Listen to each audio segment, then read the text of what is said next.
Përshëndetje shikues, ju flas nga studio emisionit Opinion, si çdo të hënë martë mërkurë në orën 22 dhe të njëjtën në orën 21. Do jemi sërish në një emision tjetër të gjatë për koronavirusin, i strukturuar për dhënë më shumë informacion, madje për detaje mjaft interesante, që lidhen sidomos me një stil të ri testimi të sapo publikuar në Gjermani, i cili në fakt vjen nga një kompani franceze që mund të shërbejë jo vetëm për të vërtetuar nëse je pozitiv apo jo, por njëkohësisht shërben për të parë nëse me kalimin e kohës, pra nëse ke qenë asimptomatik, e ke kaluar apo jo koronavirusin.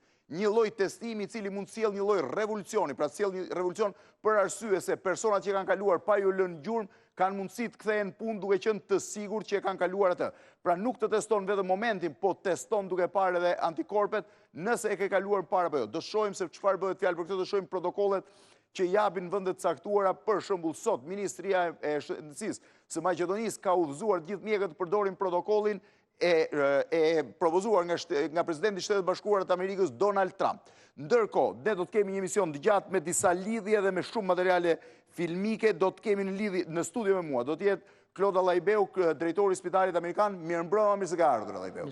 Do flasim me Allajbeun për të gjitha mënyrën se si po përballet koronavirusi në vende të ndryshme, si po funksionon, cilat janë mënyrat e testimit dhe protokollet po quaj të luftës ndaj tij. Do lidhemi pas me Eugena Tominin nga Task Force, mbas saj do të kemi një lidhje tjetër me Argita Zallin dhe Detina Zallin, dy studiuse shqiptare, njëra në Imperial College of London dhe tjetra senior pedagog në Oxford. Më pas do të lidhemi në Maqedoni me Xhumadi Ibrahimin, gazetaren tonë, që do të flasë për protokollin e Maqedonisë, dhe më pas me Fadil Canën, një mjek nga Maqedonia e Veriut, infektolog.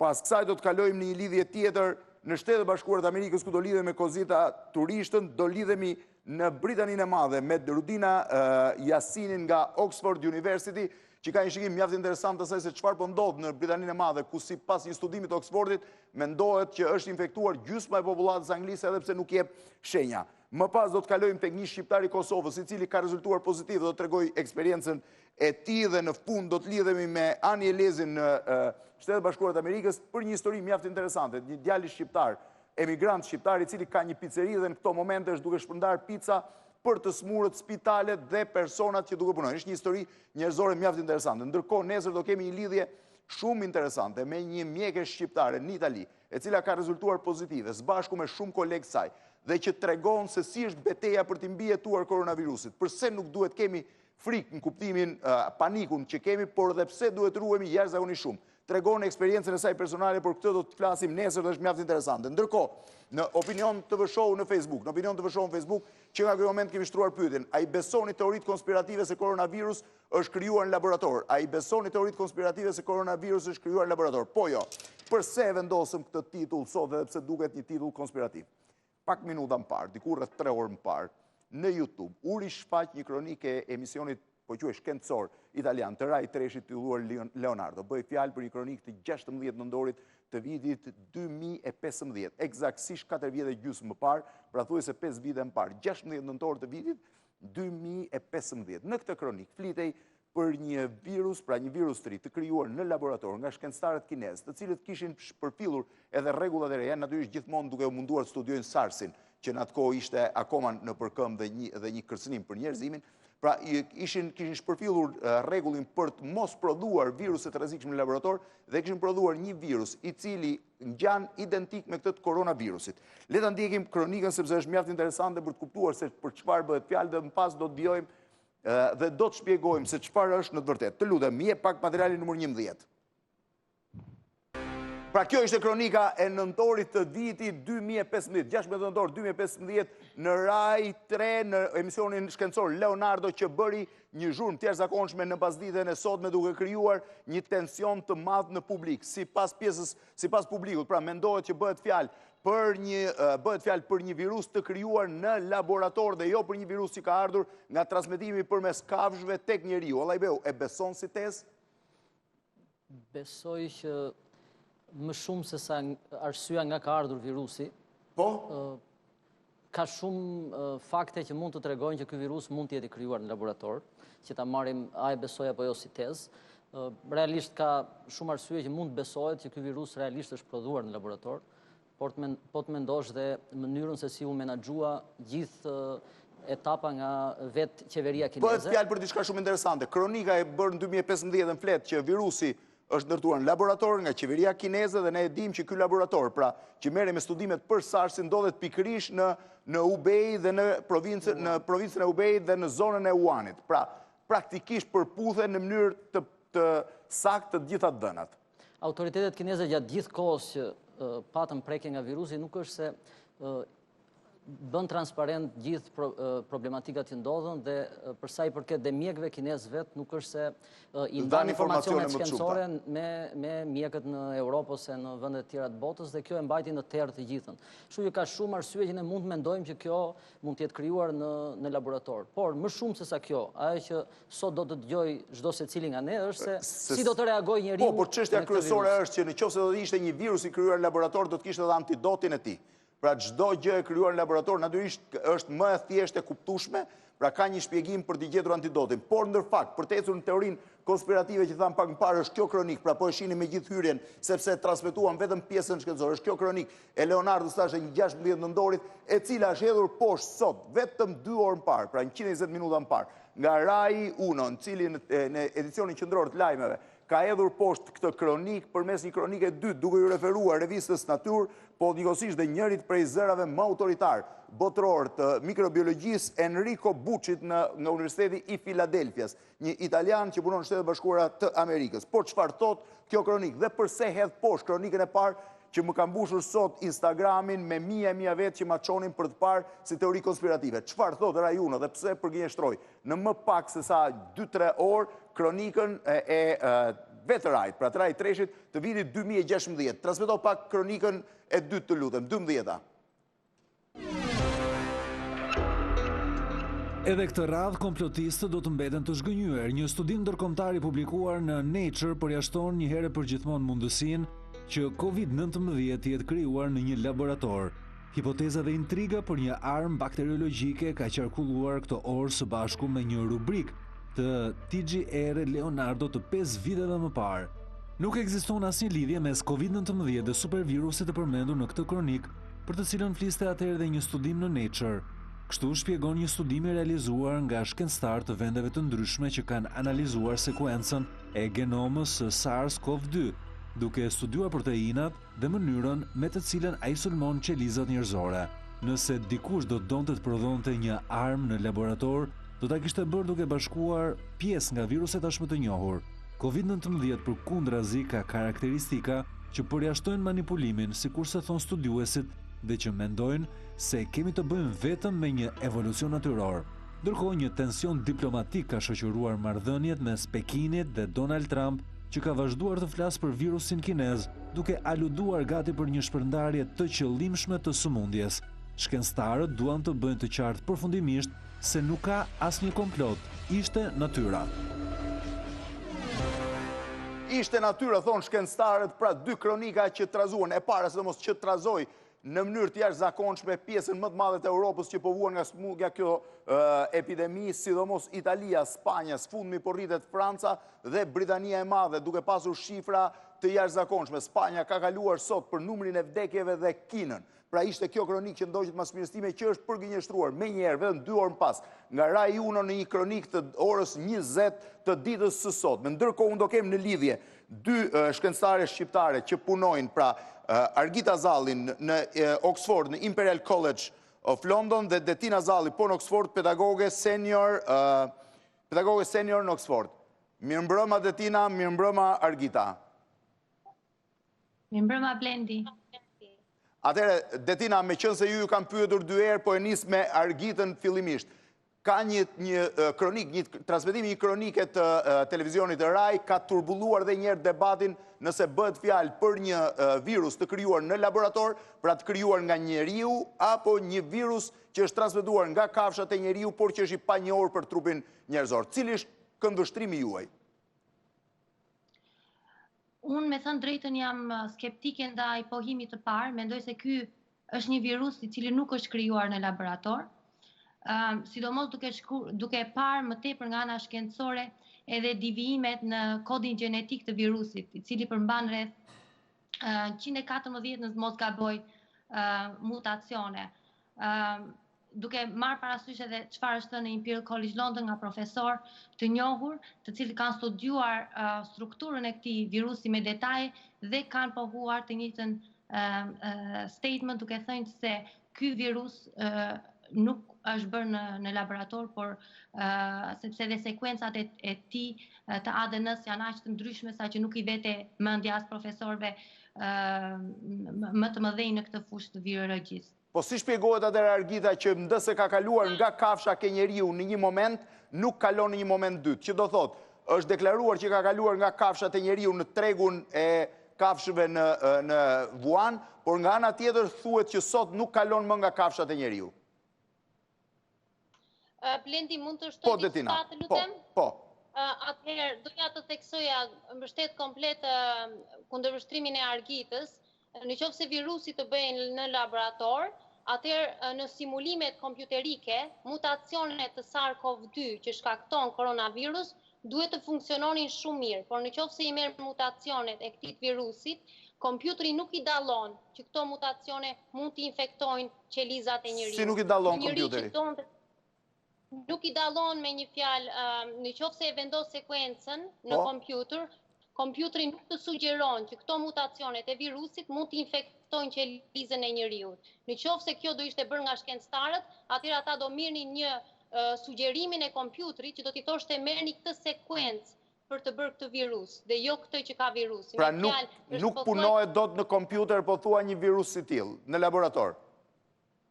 Pikërisht, sepse kompjuteri nuk e dallon si ndryshim gjenetik, nuk e dallon që virusi mund të infektojë qelizat nuk të sugjeron që ky lloj mutacioni, ndryshimi gjenetik që ndodhet në virus mund të infektojë qelizat e njeriut. Detina, njëta pyetje që i bëra Argitës, si shpjegohet që ky ka kaluar nga kafshat e njeriu fillimisht dhe aktualisht nuk përcillet më nga kafshat e njeriu?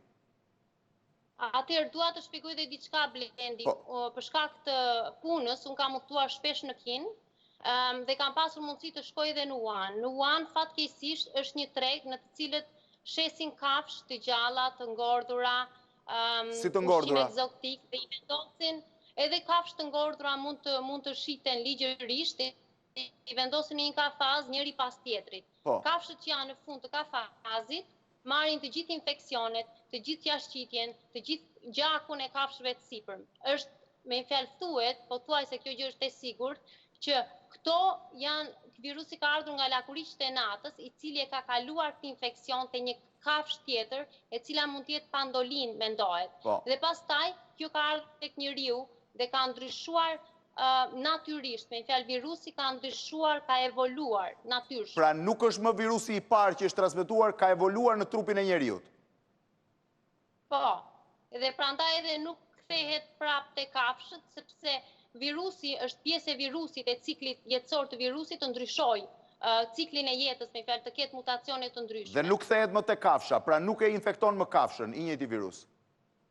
Në këtë, me fjalë, për koronavirus nuk po infekton, me fjalë ka evoluar, që do të thotë ka evoluar dhe është një gjë e natyrshme që i ndodh virusit, nuk është diçka me fjalë e habitshme. Mund të ndodhi. Atëre, po ju bëj një pyetje me qenë se ju keni thënë, po i rikthehem sërish Argitës. Është thënë që shkencëtarë nga më të njohurit të Harvardit, Oxfordit, universitetet më të mira të botës, janë duke bërë studime dhe nuk po gjejnë asgjë. Si shpjegohet, Argita, që ky virus e gjeti kaq të papërgatitur njerëzimin? Teoritë konspirative nisen pikërisht nga kjo pikë. Njerëzimi që është duke bërë sofistikime të tilla të teknologjike, të jashtëzakonshme, që po modifikojnë mënyrën e jetesës, nuk arrin dot të parandalojë një epidemi të tillë që rrezikon të marrë me vete një përqindje të mirë të gjithë globit. SARS-CoV-2, i cili shkakton, siç e dim të gjithë, sëmundjen, është quajtur si motra e SARS-CoV dhe virusit që njohur më përpara. Për sa i përket që njerëzimi nuk njifte këtë virus, atëherë disa kompani farmaceutike vërtet nuk e njifnin, mirë po kanë filluar bazat, kanë pasur kërkimet e tyre shkencore më përpara si kompania Moderna, të cilët kanë punuar me këtë SARS-CoV dhe kanë përdorur të njëjtat metoda në dizenjimin e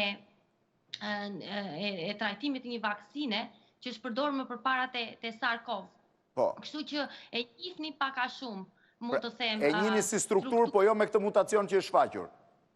Pikërisht, po si që tha edhe Detina më përpara, virusi ka veti të evoluoj. Do me thënë ka disa mutacione të cilat nuk janë kontrolluara dot dhe që ndodhin me kalimin e kohës. Megjithatë, përsa i përket trajtimeve, zhvillimet e vaksinave janë në një fazë shumë të shpejt, do me thënë kemi arritur te faza clinical trials phase 1, në rast në një vaksini që po përdoret nga kjo kompani. Megjithatë, siç e kanë thënë përpara profesorë të tjerë, do duhet kohë paktën një vit ose një vit e gjysmë përpara se kjo të dali në treg dhe të aprovohet nga FDA. Do me thënë, është vërtet, nuk mund të them se nuk e kanë dalluar fare virusin, sepse kanë pasur një uri bazike, mirë po disa mutacione që ndodhin evoluojnë me kalimin e kohës janë të pakontrollueshme dhe është çfarë ka ndodhur në këtë rast. Detina, ndërkohë, këto mutacione mund të ndryshojnë dhe nga kontinenti në kontinent, që do thotë versioni që ka infektuar Kinën, mund të jetë ndryshëm në Itali dhe mund të shfaqet ndryshëm në Shqipëri? Në fakt, kjo është edhe mundur, edhe sepse shkencëtarët me fjalkot e fundit ka dalë disa gazeta shkencore që thonë që ka dy lloj virusi në formë S dhe në virusi në formë L, të cilët ndryshojnë nga njëri tjetër. Kjo shpjegon edhe faktin pse disa persona të infektuar shfaqin më shumë simptoma se sa persona të tjerë. Kështu që është shumë e mundur, megjithse si akoma duke qenë se mbi 300.000 persona janë infektuar, akoma duhet të ketë më shumë evidenca për ta konfirmuar këtë hipotezë. Mund të shtoj diçka? Patjetër, Argita, po? Gjithashtu është sekuenca e ADN-s që tani po diskutohet me shkencëtarëve, midis personave të ndryshëm ndryshon.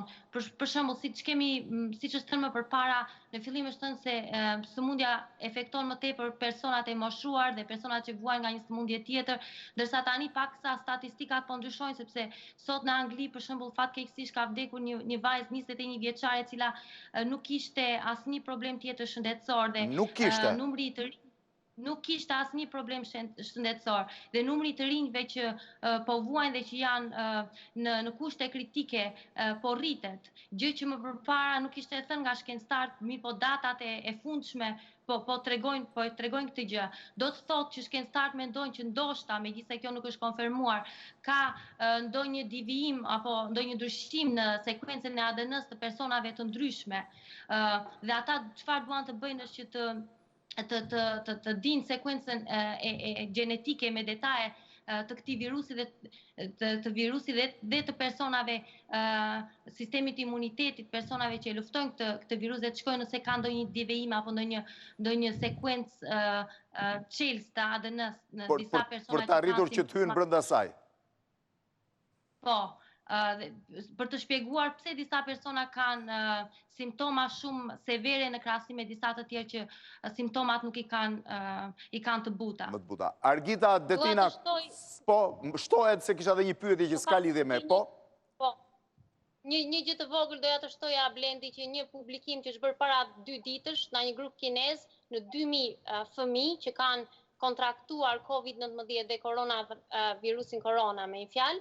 Dhe studimet kanë thënë megjithëse fëmijët shfaqin më pak simptoma, ky virus është i rrezikshëm për foshnjët. Është shumë i rrezikshëm për foshnjët. Për foshnjat. Dhe për fëmijët më të vjeçër. Foshnjat deri në çfarë moshe? Deri në moshën 1 deri në 2 vjeç. Është i rrezikshëm. Po. Edhe diçka tjetër që është konfirmuar sot, ndërsa flasim për simptomat që shkakton ky virusi, për shembull kolla dhe temperatura, ka disa pacientë të tjerë që nuk kanë këto simptoma ose i kanë në mënyrë shumë të butë dhe simptomat të tjera mund të përfshin edhe humbje nuhatjes, për shembull, ose kur të dhëm trupi, për fat të keq nuk ka mjaft teste që njerëzit të cilët janë të izoluar t'i bëjnë dhe të konfirmojnë nëse përmbajnë virusin apo jo. Kjo historia testeve është historia më e frikshme, bota këtu po ndahet, po gjejmë më teste. Amerika i kishte kërkuar borxh Koreas Jugut tani ca teste. Për fat të keq është e njëjta situatë dhe në Angli, edhe duke qenë se nuk ka shumë teste, njerëzit po izolohen, mirë po nuk janë në stres sepse nuk e dinë nëse e përmbajnë virusin apo jo, disa nga ata persona nuk kanë simptoma fare. Për shembull sot u dha lajmi që Prince Charlie gjithashtu është pozitiv. Është pozitiv, po e kam si lajm.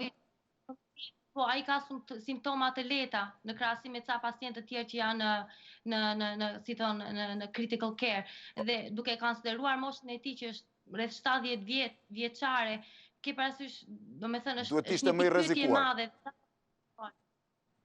Po. Argita Detinas, jeni binjake të dyja?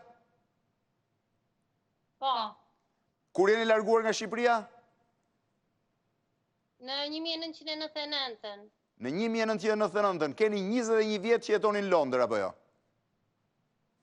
Po, në Londër dhe në Amerikë, unë që jam shkëputur pak. Ke qenë në Harvard University një periudhë kohë. Jeni të dyja shkencëtare, apo jo? Po. Klod, shive sa mire flasin Shqipe, 21 vjetë në Britanit, shkolluara atje dhe shkencëtare dyja. Tetina Argita, ju falenderoj shumë, shpresoj që do shihemi nesër ose ditët në vijim. Shumë falenderit për ndërhyrjen. Faleminderit, Blendi. Faleminderit. Ty shkencëtare shqiptare, për realisht shkencëtare, se vazhdimisht Shqipëri që jetojnë që për 21 vitesh në Britaninë e Madhe, po merren edhe me studimet konkrete. Kthehemi te pjesa kryesore e hapi pak ajo që lidhet me testet.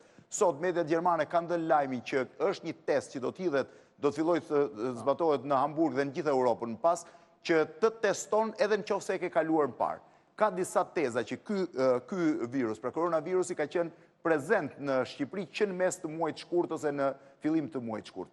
Ka pasur shumë simptomat ngjashme. Sot po të shohim atë studim që ju përmendët, që u realizua nga një ekip i Universitetit të Oxfordit, që rezultoi në bazë të semplave që ata morën, në bazë të mostrave që kanë ndërmarrë, që rreth 50% e popullatës angleze pretendohet që mund të jetë 50% thonë ata mund të jetë infektuar. Ja, Princi Charles i Britanisë së Madhe. E prekur dhe imunizuar, por... E prekur dhe imunizuar, që do më thënë e prekur dhe imunizuar, po? Do me thënë që kush ka kaluar këtë, një pjesë e madhe këtyre kanë kaluar virusin pa e ditur, duhet të them që këtë virus 50% e rasteve kalojnë pa e ditur fare.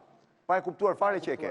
Dhe ka studime të reja se gjërat po bëhen më të qarta. Pasi Italia kaloi në një përmas kaq të madhe virusin, po shohim Spanjën, po shohim Britaninë, po shohim Amerikën, kështu që studimet po vinë çdo ditë. Po, dhe shkencëtarët në 10 planetet janë përfshirë. Ka studime shumë të qarta, për shembull një që u publikua dje, që vdekshmëria nuk është ashtu si pretendoi në nivel 3 ose 5% që ne e shohim, por realisht është në 0,2-0,3%. Pse?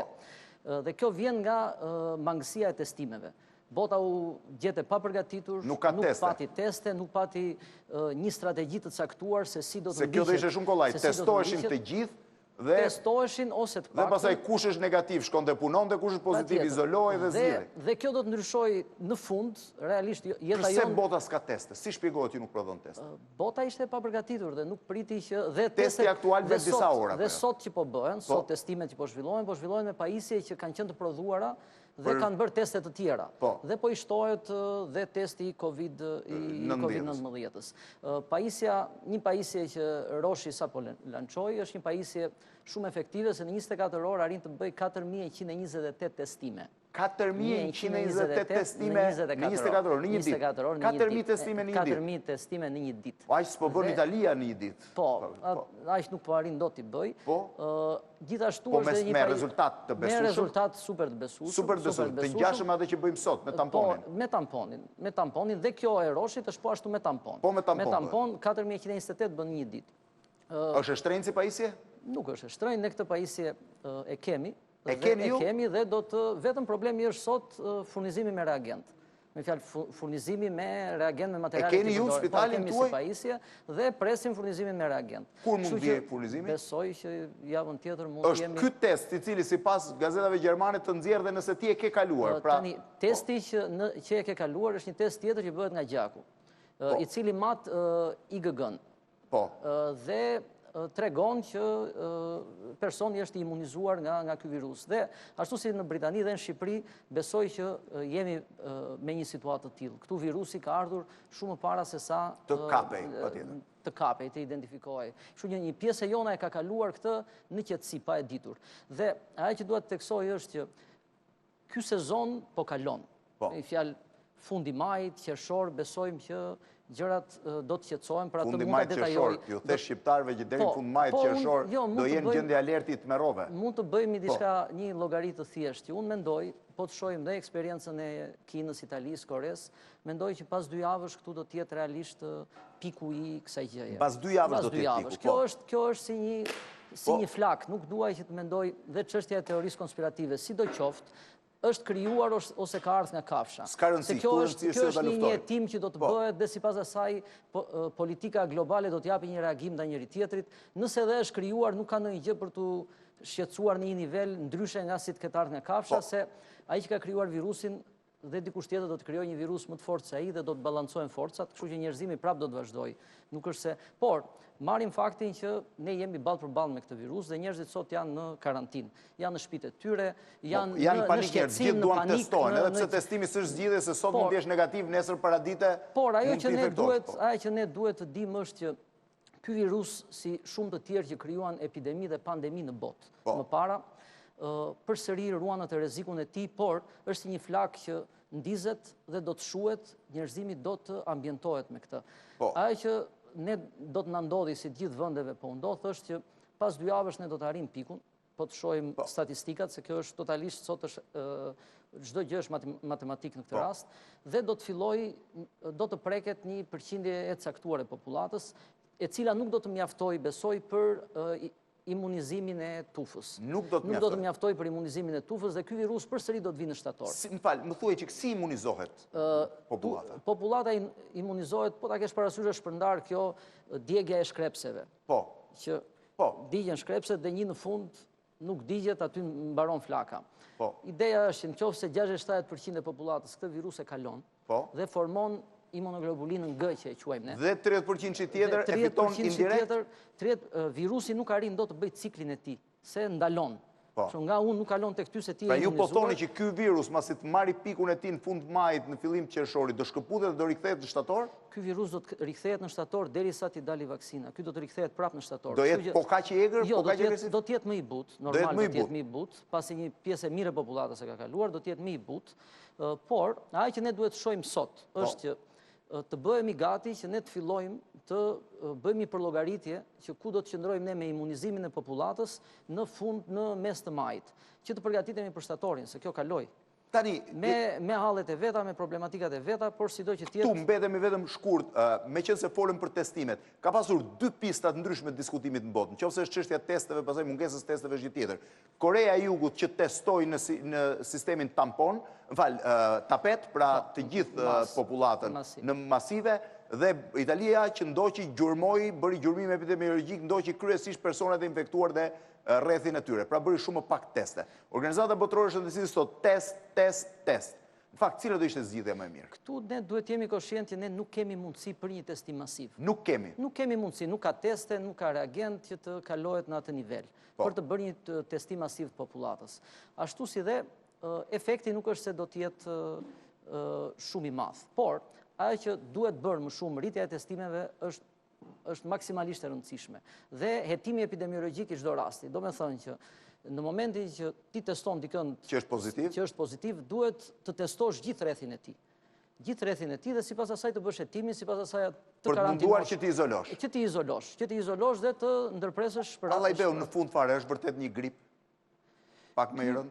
Po ta shohim të vite statistikat, Blend, që ideja është 50% e popullatës këtë e kalon në qetësi. Dhe kalon në qetësi. Pjesa tjetër, nëse e marrim, thash që një studim që u publikua dje në Zvicër, del që mortaliteti real i këtij virusi, po të marrim që sot nuk testohen njerëzit. Kështu që për masat në pra popullat pa llogaritur ata që ne nuk i njohim që dhe kanë. Pa llogaritur dhe ata që nuk vinë të testohen, janë me temperaturë, po përsëri vetë izolohen në shtëpi, e kalojnë në shtëpi, që është një ne njohim shumë njerëz sot që po e kalojnë atë gjendje. Po, edhe e dim, dhe njerëz njohur që po e kalojnë në shtëpi, shkojnë në mortaliteti i këtij virusi është 0,2-0,3%. Që është i ngjashëm atë të gripit. Është i ngjashëm atë të gripit, por problemi i këtij virusi është agresiviteti dhe koha të cilën ai po kalon me njeriu është, me fjalë, sapo ka ardhur, dhe agresiviteti i tij për sistemin shëndetësor është shumë i madh. Me fjalë, ne sistemi shëndetësor nuk e përballon dot me këtë agresivitet të madh. Po të shohim pash sot një grafik të shtretërve të reanimacionit në gjithë Europën. Dhe gjithë shtetet i kanë zvogluar këto vite. Shtretet në reanimacion. Pse se është rritur shërbimi shëndetësor, pacientët nuk ka kanë shumë pak pacientë që shkojnë në fundor të reanimacion. Reanimacioni shkalla e fundit dhe njeriu para. Po, dhe i kanë zvogluar. Kështu që realisht qytetrimin perëndimor e kapi të papërgatitur se nuk kishin shtretër në reanimacion. Dhe respirator. Kështu që çdo gjë që të bëj ishte e pamundur të reagojë në një kohë kaq të shkurtër. Kështu që problematika e këtij virusi është që sjell shumë njerëz në dyert e spitalit. Dhe prandaj masat janë ndërmarrë. Dhe terapinë intensive që është shumë e vogël. Dhe masat janë ndërmarrë janë super të rëndësishme dhe duhen zbatuar me rigorozitet. Kështu që këtyre masave do të jetë shumë mirë nëse ne i bashkangjisim dhe sa më shumë teste dhe një hetim më të thellë epidemiologjik duke ndjekur çdo rast. Kjo do ta bëjë më të thjeshtë menaxhimin e. Allajbeu, ju thoni që e keni pajisjen që mund të bëjë deri në 4128 testime, thotë apo jo? E vinin punë? Po, ne me fjalë javën tjetër jemi të gatshëm. Gjithkush mund vit testohet? Atë do ta shohim si do ta. Pra do të bashkëpunojmë me qeverinë që do thotë do bashkëpunojmë, do ta shohim si do të. Ndërkohë ju keni përgatitur një strukturë tuaj për të përballur po? Ne kemi përgatitur, unë e kam thënë dhe më parë, kemi përgatitur Spitalin Amerikan 2 që është gjithë stafi trajnuar, gjithë ekipi është i gatshëm për të përballur, për të vënë në dispozicion. Ka Shqipëria mjek për ta përballur? Ka mjek për të përballur. Unë nuk mendoj që ne do të kemi mangësi në mjekët e reanimimit, reanimatorët. Kush është problemi që do përballim ne, Allajbeu, më këtë rast? Problemi që shpresoj që do të përballemi me sa më pak probleme dhe them që përsëri sistemi jon publik-privat i bashkërenduar së bashku do ta përballojë këtë me. Po cilë është frika më e madhe që kemi? Pra kujt i ruhemi më shumë? Sot është gjithë bota është në hall të materialeve që do të duhem për të përdorur. Ska tampon, ska maska, ska veshje. Pash në Itali dhe në Spanjë që mjekët po veshin thasët e plerave të mëdhej për të mbrojtur, plastikët e mëdhej. Ka problematika të tilla. Ne mund të jetojmë një problem. Si shpjegohet ky glob kaq i madh nuk ka pajisje për të mbrojtur mjekët? Po se shumica e këtyre prodhoheshin realisht prodhoheshin në Kinë. Dhe bllokimi i Kinës? Dhe bllokimi i Kinës i ka bllokuar gjitha vendet. Për më tepër, sot çdo vend po merr masa se nuk e di ku do të shkojë dhe kanë ndaluar eksportin e këtyre materialeve. Dhe i mbajnë për vete. Kështu që po i mban për vete. Por besoj që kjo javë është më e mirë se java më para dhe java tjetër do jetë më e mirë se kjo javë. Me fjalë mendoj që dhe tregtia e këtyre materialeve do të hapet. Kina filloi të hapet sot. Kina filloi të hapet, po shet, kështu që nuk besoj që do të kemi probleme. Allajbeu, kështu që dua të mbaroj edhe këtë, kështu që pas 2 javësh kur ne do të jetojmë pikun, besoj që rreth nga fundi majit, gjëra do t'jenë shumë të qeta. Dhe do të filloj një ambientim i jetës së njerëzve me virusin. Në çdo drejtim. Jetës së njerëzve me virusin. Në fjalë, një pjesë e mirë do të jetë imunizuar nga virusi, do të fillojnë testimet. Nuk do t'i trembë me virusin. Do të fillojnë testimet e shpejta që dalin për 10-15 minuta kudo. Për shembull sot në spital ne kemi një problematik që përpos problematikës së virusit dhe njerëzit që janë të infektuar që duhen trajtuar, ka dhe sot pacient normal, që janë pacient me probleme onkologjike, kardiake, që kanë urgjencë shëndetësore dhe duhen trajtuar. Kështu që ne mbetemi në një problematik që po ta trajtosh, ai mund të ketë temperaturë nga një arsye tjetër dhe ti zguxon ta trajtosh se ke frikë mos ka koronavirus. Kështu që e vetmja zgjidhje që testohet para me teste të shpejta, që ka një sigurim. Ky test i fundit ju do vini për sa minuta e nxjerr? Për sa orë nxjerr? Ne do të kemi 2 gjëra. Do të kemi testin që nxirret për 2 orë, që është kjo pajisja që bën rreth 4128 i thash në ditë. Për 2 orë? Për 2 orë, plus kësaj është dhe një test që për 15 minuta bëhet nga gjaku që t'jep rezultatin në një. Test për 15 minuta? Për 15 minuta t'jep rezultatin. Po nuk është kaq masiv? Nuk është kaq, është edhe më masiv. Sot shumë vende po e përdorin në mënyrë masive. 15 minuta mund të marrësh një informacion? T'jep rezultate për këtë. Ndërkohë, pyetja kryesore, sepse prandaj ju pyeta që në fundit është një grip, që do thotë ju dhe unë e dim që ka shumë qytetarë Shqipërisë që rezultojnë pozitiv, ose që s'kan shkuar fare të vizitojnë, që janë duke kaluar këtë në shtëpitë e tyre me një mjekim normal, si çdo gripi tjetër. Dje kisha profesor Bradajn, i cili foli dhe në shtëpi kështu e kishte kaluar, tha me takipirin dhe me të, nesër do kemi një mjeke nga Italia që do të rrëfejë dhe ajo eksperiencën e saj.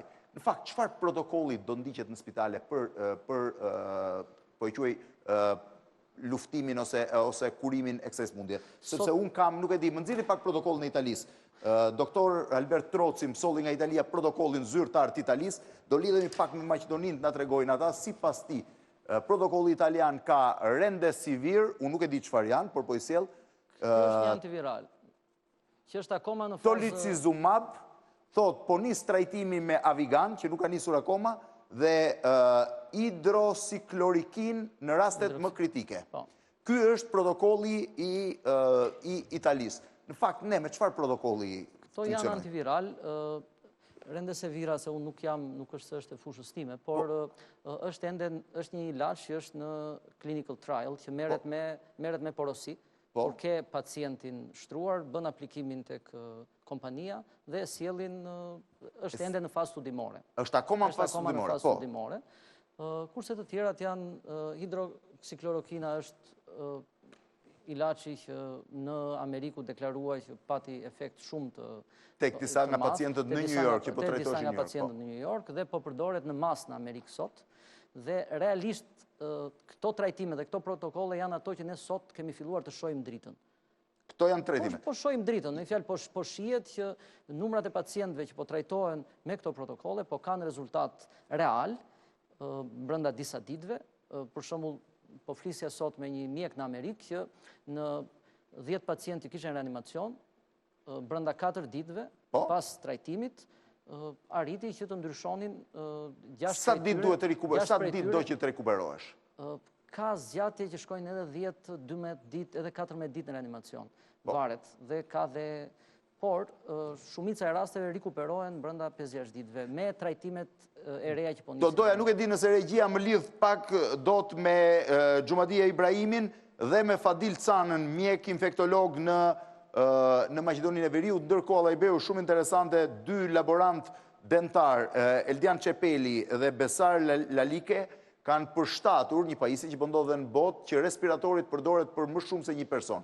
Pra që pajisja respiratorit përdoret për 2 persona, Drini Zeqo ka bërë një kronik mjaft interesante për këtë. Çështja e respiratorit ose pacientët që intubohen në fund që kanë nevojë për respirator, nuk është aq situatë e lehtë. Në fjalë, realisht do një trajtim intensiv shumë të rëndësishëm, pasi pneumonia është pneumonia agresive, është agresive.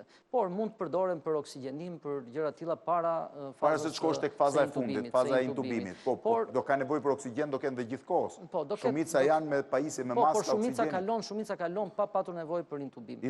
Po, gjithsesi ka nevojë për oksigjen. Po, ka nevojë për oksigjen. Përsëri, sot doli një statistikë shumë e vyer në Itali që 45.6% e pacientëve që kanë humbur jetën, kanë qenë me më shumë se 3 patologji të mëdhaja. Kjo është vërtet, po ndërkohë po rezultojnë dhe shumë persona pa patologji fare që po humbin. Janë pak, duhet bërë një hetim i mirë rast pas rasti, se mund mos ketë patologji të njohur, po mund të jetë përdorus heroine, përdorus kokaine. Pse përdorusit e drograve kanë probleme, mund të jetë përdorus i thellë i cigares, me një fjalë që mund të ketë përdorur cigare shumë, mos ketë patologji të njohur, por duhet parë në detaje. Po të paktën inshallah iz Afrika nga kjo s'përdorin drogën, më nga Afrika se këtu koronavirusi po të kapi dhe me drogë të kpus ka fare. Nuk e di nëse e kemi Xhumadien në lidhje? Po, Xhumadie, mirë mbrëma. Përshëndetje, Blendi. Sot pash një lajm që Ministria e Shëndetësisë e Maqedonisë ka lëshuar një udhëzim në cilën përcakton protokollin me cilin do të kurohen të gjithë smurët me koronavirus, me COVID-19. Çfarë parashikon ky udhëzim? A mund të ma thuash, lutem? Po, atëherë ky udhëzim ka filluar që të praktikohet gjatë ditës së sotme, ku pikërisht është vënë në funksion, ku gjatë ditës së sotme 2 pacientë të cilët tani më janë duke u trajtuar edhe në spitalin klinik infektiv, kanë filluar që ta marrin këtë terapi, bëhet fjalë pra për kombinimin e 2 ilaçeve, është klorkinina dhe acitromicina, ku siç tha edhe Ministri i Shëndetësisë Venko Filipçe në një paraqitje për opinion se këta 2 lloj të medikamenteve kanë pasur një efekt shumë të mirë edhe në vende të ndryshme të Europës dhe pikërisht për këtë rast kanë filluar që të praktikohen edhe këtu në Maqedoni. Mirë po, ajo që është e veçantë dhe të cilën e theksoi më shumë vëmendje dhe Ministri i Shëndetësisë është ajo për shkak se ky lloj i medikamenteve nuk u jepet të gjithë pacientëve. Pra, jo të gjithë pacientët janë rezistent ndaj kësaj terapie për shkak se pacientët të cilët kanë probleme kardiovaskulare, pra ata të cilët kanë probleme zemrën, nuk mund që ta rezistojnë këtë terapi. Ai apeloi deri tek të gjithë qytetarët dhe njëkohësisht theksoi se tani më të gjithë pacientët të cilët janë të infektuar me virusin korona është duke ju bërë të gjitha analizat dhe po bëhet EKG në qoftë se ata kanë problem me smundjet e zemrës dhe në qoftë se do të vëret ndonjë ndryshim shumë i vogël me smundjet e zemrës, atëherë këtyre pacientëve nuk do të jepet ky lloj i terapisë. Pra përpara do t'ju bëhet EKG për të parë nëse kanë probleme të kardios apo jo, dhe pastaj do kalohet në trajtimin e tyre. Dhe do përdoret kjo formulë që u promovua dhe nga presidenti Trump, apo jo është e njëjta? Po, është e njëjta dhe për momentin tani në Maqedoninë e Veriut të gjithë pacientëve janë duke u bërë kontrole të zemrës. Dhe pra do ju jepet terapia vetëm atyre pacientëve të cilët nuk kanë probleme as pak, nuk kanë probleme zemra, mirë po ajo që është e rëndësishme është për shkak se shumica e qytetarëve këtu në Maqedoni në momentin që ndëgjuan pra për këtë lloj medikamenteve ka nisur drejt farmacive dhe farmatorëve për të kërkuar ndoshta edhe këtë lloj të ilaçeve, mirë po ministri u apeloi qytetarëve që mos të blejnë vetë, domethënë në kokë më vete, për shkak se ashtu siç e theksova edhe më herët ka edhe kontraindikacione pikërisht tek personat që kemi rastin në Shtetet Bashkuara të Amerikës që humbën jetën persona që e morën si për parandalus, pra e përdorën një mjekim që përdoret vetëm në rrethana, e dëgjon Allajbeu, janë turur t'i blenë ilacet para farmaci para se të ndodhë. Nuk e di nëse mund ma lidhni po dhe doktor Camën dhe Mambani dhe Xhumadien. Mund t'i lidhim dy ose në të kundërt? Po, më thuaj, kishte diçka Xhumadie? Po, do me thënë kjo lloj i terapisë do të jepet për momentin vetëm për pacientët të cilët po trajtohen nëpër spitale. Dhe njëkohësisht pacientët të cilët janë në kurime shtëpiake nuk mund ta shfrytëzojnë për momentin këtë terapi, për shkak se ministri njoftori se do të sigurohet edhe transporti dhe mënyra se si do të duhet që të dërgohet deri tek pacientët në shtëpi, për shkak se duhet të sigurohen edhe motra medicinale dhe mjekë të cilët duhet të jenë në kujdesin mjekësor për ta marrë këtë terapi dhe për të qenë edhe në vëzhgim mjekësor. Ndërkohë, si është situata? Është pak më lirshëm se në Shqipëri, në Maqedoni situata apo jo? Po, në qoftë se bëjmë krahasim një javë më parë nuk është edhe aq mirë, për shkak se çdo gjë ka ndryshuar. Tani numri të infektuarëve vetëm sa vjen rritët. Gjatë ditës së sotme kishim edhe 29 raste të reja, pra ka rritur numri në 177 persona dhe qeveria ka marrur edhe masa shumë rigoroze, ku tani më kemi orën policore, e cila me vendim të qeverisë gjatë ditës së sotme do të jetë në funksion edhe gjatë weekendave, do të nisë pikërisht më herët, pra nga ora 16 deri në orën 5 të mëngjesit. Domethënë nuk është ashtu siç ishte më herët. Qyteti i Kumanovës tani më vetë është në karantinë, kemi 2 qytete dhe Dibrën edhe Kumanovën të izoluar tani më totalisht dhe nuk mund të themi se është e aq lehtë. Qytetarët tani më vetë se ka nisur ndoshta që të marrin edhe më me seriozisht këtë çështje. Faleminderit atëherë Xhumadie, ne do lidhemi me Fadil Canën, falenderoj.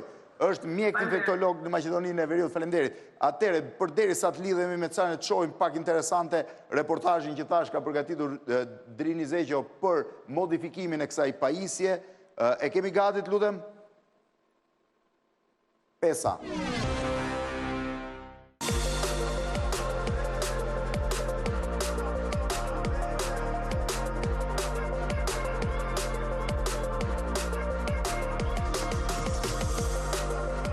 Po bëhet një punë shumë e madhe nga të gjithë për të luftuar koronavirus në Shqipëri. Dhe pikërisht pjesë e kësaj pune janë edhe 2 djemë të rinj shumë të talentuar, të cilët po përpiqen që t'japin kontributin e tyre. Përshëndetje dhe faleminderit që gjetët kohën që na tregonit pak më shumë për këtë projekt. Desha të theksoj që nuk po shpjegim asnjë gjë.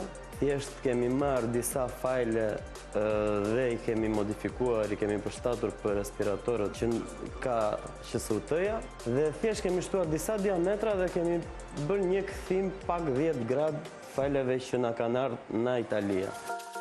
Pra që do të thotë, nëse një respirator normal furnizon me oksigjen një pacient, ju e keni përshtatur që të ketë mundësi të furnizojë 2 pacient njëkohësisht. Ai është i përshtatur sepse funksionon për disa shtete që po e përdorin në këtë moment emergjence, thjesht e përshtatëm në diametra.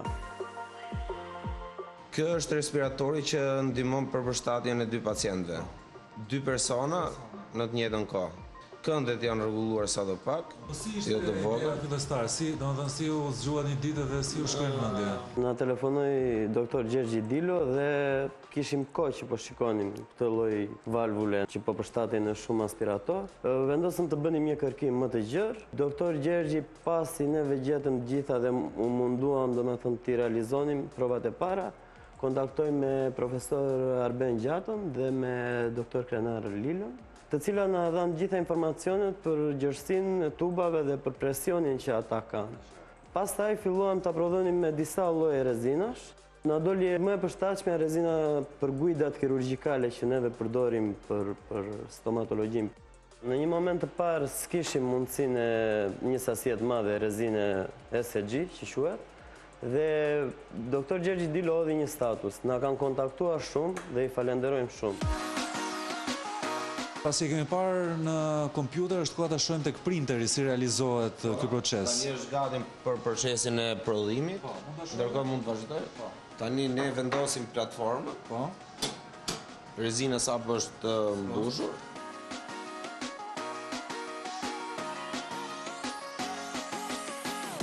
Kjo është rezina që ne përdorim për prodhimin e respiratorëve. Në moment bën çekimin e rezinës, që e një automatikisht. Një proces i tillë zgjat 1 orë 40 minuta.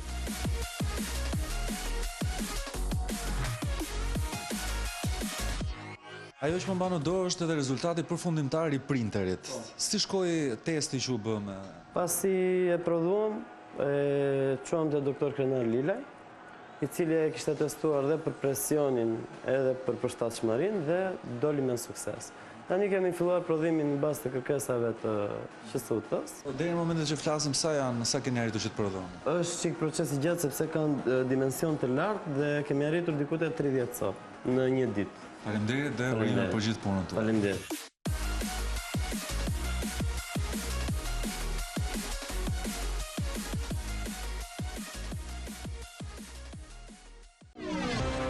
Pra kam bërë një modifikim shumë interesant për ta përdorur oksigjenin për 2 persona. Të paktën një zgjidhje. Duhet parë si funksionon. Patjetër, po ata thanë që e kishin testuar me Lilajn, kështu që besoj që duhet ketë një gjë. Ndërkohë Allajbeu më pyesin para se të lidhem me Canën, më pyesin vazhdimisht sa kushton testi që i ri që mund vi. Ende nuk kemi bërë një llogari të tillë, nuk kam. Po në botë sa kushtojnë apo nuk? Varion, ndryshon sipas kompanisë prodhuese, sipas cilësisë së testimit. A ka variante të ndryshme? Ka variante, por që shkon nga 150 deri në 300 euro, diçka e tillë. Sipas kompanive që lëvizin. Sipas kompanive që e trajtojnë. Ndërkohë, e kemi doktor Canën në lidhje? Doktor, mirëmbrëma. Mirëmbrëma, Blendi. Si është situata në Maqedoninë e Veriut? Dukej si më e qetë në fillim, por me sa duket po përshkallëzohet apo jo? Po, si që dhe ndëgjoni lajmet, situata në Maqedoni po përshkallëzohet. Sot janë 177 raste të konfirmuara, nga ato kemi 3 raste të cilet kanë mbaruar me vdekje, dhe një rast deri tash i shëruar dhe i lëshuar në shërim shtëpiak. Çfarë protokolli po përdorni për t'i trajtuar smurët? Sepse kjo është pjesa, e kam fillimisht për ata që janë në shtëpi, jo ata që vinë në spital. Çfarë i rekomandoni që të përdorin? Për ata që janë shtëpi, e din që vetë sëmundja, do të thotë e shkaktuar nga virusi SARS-CoV, virusi 2, ka shenja të lehta dhe të mesme. Do të ka një pasqyrë klinike të butë dhe të mesme. Dhe 15 deri në 20% të rasteve zhvillojnë pasqyrë klinike më të rëndë, ku nga ato 5% diku me statistikat tona të sëmurëve kanë nevojë për një trajtim të masave intenzive. Te pacientët të cilët janë në shtëpi, do të thotë vetë shërimi dhe terapia bazohet në trajtim simptomatik dhe suportiv. Nuk kemi, do të thotë, rekomandim ndryshe nga ajo e cila dihet botërisht në bazë të rekomandimeve që trajtime të gripit zakonshëm apo jo? Trajtime të simptomave, po, të pra gripit. pi çaj, bëj gargar për grykët, pi paracetamol, kjo është pak a shumë. Po gjithë shka që mundet të lejohet në atë aspektin e terapisë simptomatike dhe suportive. Ibuprofeni? Po, ne parapalqem më shumë të paracetamolin se sa ibuprofeni, po varësisht nga pacientët, do të ka pacientët cilët edhe e përdorin ibuprofeni. Ndërkohë, ata që i keni të shtruar, profesor, çfarë trajtimi ju bëni? Pra, ata që ka nevojë për terapi intensive, sepse sot Ministria e Shëndetësisë ka përcaktuar një protokoll që është i ndryshëm nga ky Italis apo jo? Ministria jonë. Jo, Ministria e Maqedonisë. Po. Ministria e Shëndetësisë Republikës së Maqedonisë Veriut sot lançoi një protokoll, por një protokoll i cili paraprakisht duhet të ketë aprovimin e vetë pacienti. Në fakt, duhet pyetur pacienti vetë para se ta të pyetet vetë pacienti pasi që ndoshta edhe nga presioni mediatik Ministria e kishte ta them obligative të lançon një protokoll të tillë, pasi që botërisht dihet që një trajtim i tillë ka edhe nus efektet e veta. Të gjithë profesionistët e lëmisë e din botërisht që ky protokoll nuk është protokoll i cili është i përdëftuar dhe nuk është pra është eksperimental akoma. I cili bazohet në studime të randimizuara dhe të kontrolluara, por është thjesht në një protokoll i cili të jepet të rastet shumë të rënda, mos them të rastet veç të them të pashpresat pacientëve me smundje, të cilët manifestojnë komplikime të shumta dhe të cilët nuk mbetet gjë tjetër pos që të provojmë edhe forma të ndryshme të mjekimit, në fakt me... Pra ju po e përdorni këtë protokoll, që edhe në Amerikë është përdorur në formë eksperimentale në New York? Shqipe, Blendi, nuk e di... Pra përpara se ta përdorni, duhet pyesni pacientin nëse e pranon apo jo dhe pastaj ta ushtroni? Po, pasi që dihet që kjo lloj terapie me këtë protokoll ka nus efekte. Do të thotë botërisht nga të gjithë profesionistët mjekësor dihet që hidroksiklorokina ka ata efektet ta quaj kështu kardiotoksike. Dhe duke u ditur ajo nuk mundet që të bësh eksperiment me shëndetin e një njeriu, faktikisht një pacienti në fakt. Ajo që presidenti Trump, që shkaktoi bujën, ta them kështu në opinionin botror dhe në qartjet shkencore, mua më la shumë për shtypje reaksioni siç e quajnë të gjithë ato të cilët e njohin babai i epidemive globale, Anthony Fauci, i cili tregoi se as Donald Trump dhe as një nga presidentët në botë nuk autorizon barra për përdorim, po këtë e bëjnë organet kompetente të agjencive të barrave, ANSHBA është FDA. Vetëm një sqarim të vogël për publikun, Fauci është kreu i Institutit Infektologjisë, pra nuk e di fjalën eksakte, Shtetet Bashkuara të Amerikës, i embruar nga presidenti Ronald Reagan në mandatin e tij vitit 80-88, që ka mbijetuar me 6 president, po? Po, pikërisht ashtu. Do thotë ka kaluar 6 president të SBA-ve dhe është këshilltar për të gjitha epidemitë që ndodhin, faktikisht është këshilltari numër 1 kreu i parandalimit të epidemive dhe po. Dhe ai shumë mirë e tha se FDA ka autorizuar përdorimin e klorokinës qysh viteve 1955, por atë për shërim kundër malarisë, jo për shërim kundër koronavirusit. Prandaj në këtë rast nuk mund të thuhet se është bilesjarimi i tij më lambres shumë kur ai potencoi se presidenti Trump shpërndan shpresë, nuk është kompetenti i cili do mund të vendosë të flasë për kurën, a do të përdoret kjo kurë apo jo. Dhe atë e bëni shumë në mënyrë elegante dhe të qetë që na la shumë për shtypje, sidomos në profesionistëve të cilët mirën me këto. Sepse do doja që mbas fillimit të trajtimeve të rilidheshim sërish, pra mbas disa ditësh, të më thoni, ka dhënë as ka dhënë rezultat, se është një bast i madh botror ky. Në New York është përdorur në mënyrë eksperimentale, në Francë ka doktor që po e përdorin në mënyrë eksperimentale?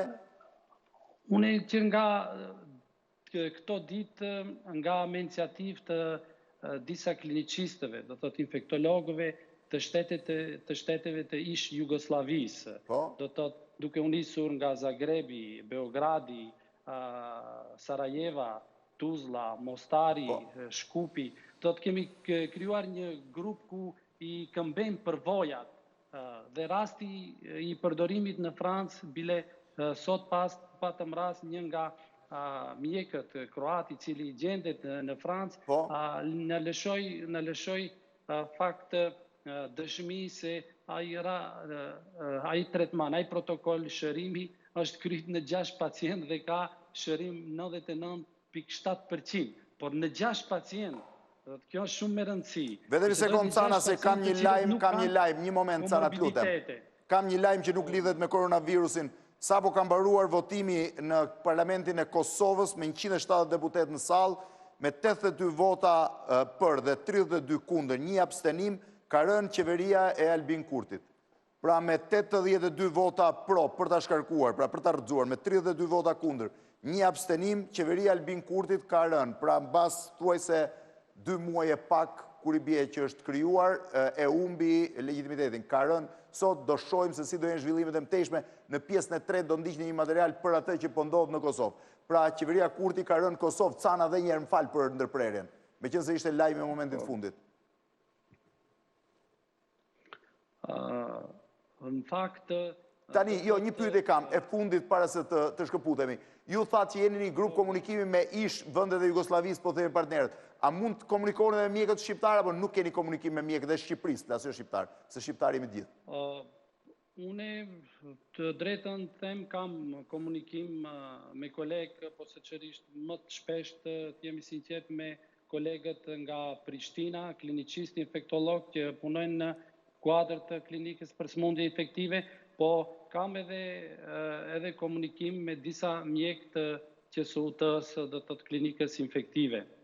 Atere të falenderoj shumë, Cana, do t'ju futemi, do të vendosemi në lidhje në ditët në vijim, të më thuash si po shkon ky eksperiment me këtë ilaç, që të shohim dhe ne, sepse ne deri tani nuk kemi aprovuar. Shumë faleminderit për lidhjen. Po patjetër, ju falenderit edhe juve. Pra ishte në një lidhje të drejt për drejt nga Maqedonia, e cila ka vendosur një protokoll të veçantë, pra ishte Fadil Cana, mjek infektolog, ndërkohë që sot, gjatë ditës sotme, ka qenë një dalje publike dhe kryeministrit Rama, të lutem lidhje zonjë, ma bëni gati zonjë Tomini. Rama ka dalë sot për inspektimi shoqëruar nga disa pjesë, disa përfaqësues stafit ti dhe grupi i shoqërimit, ka dalë vetë rrugëve për të kërkuar njerëzve që të hyjnë mi nxirr pak pamjet, që të futen në shtëpi, sidomos shifreni komunikimin e tij, sidomos me të moshuarit ose me njerëzit që rrinë nga 2-3 veta bashkë. Pra shifreni lëvizjen, mundohet të flasi me personat, ka qenë një, po i quaj, inspektim tani gjatë paraditës së sotme, pra ka qenë një lëvizje e Ramës që në momentet kryesore ka pasur një përplasje, po i quaj, këshill me të moshuarit. Pra Rama ju ka kërkuar të futen në shtëpi, ka ecur në rrugën e Unazës, nga Pallati Peshigjeta drejt shkollës Vasil Shanto, po shihni dhe debatet që bën me i numër qytetarësh, ndërkohë që një lajm interesant ishte ai i rezultimit pozitiv, për ky është momenti sërish, pra nga një këndvështrim tjetër, i kalimit ti në rrugë, duket që ndalon njerëz që ecin nga 2 dhe nga 3 bashkë, ju kërkon që të mos ecin, në bazë të udhëzimit nuk duhet ecin nga 2 veta bashkë, ju kërkon që mos rrim bashkë, ndërkohë Rama duket pa doreza, pa maskë, Allajbeu, fare. Maska nuk besoj se ka në një efekt të madh në mbrojtje ndaj virusit, më shumë se sa ka efekt për mos t'ia transmetuar të tjerëve. Ndërkohë që princi Charles i Britanisë së Madhe, trashëgimtari i fronit mbretëror, ka rezultuar pozitiv. Ma jep pak kronikën numër 8, lutem.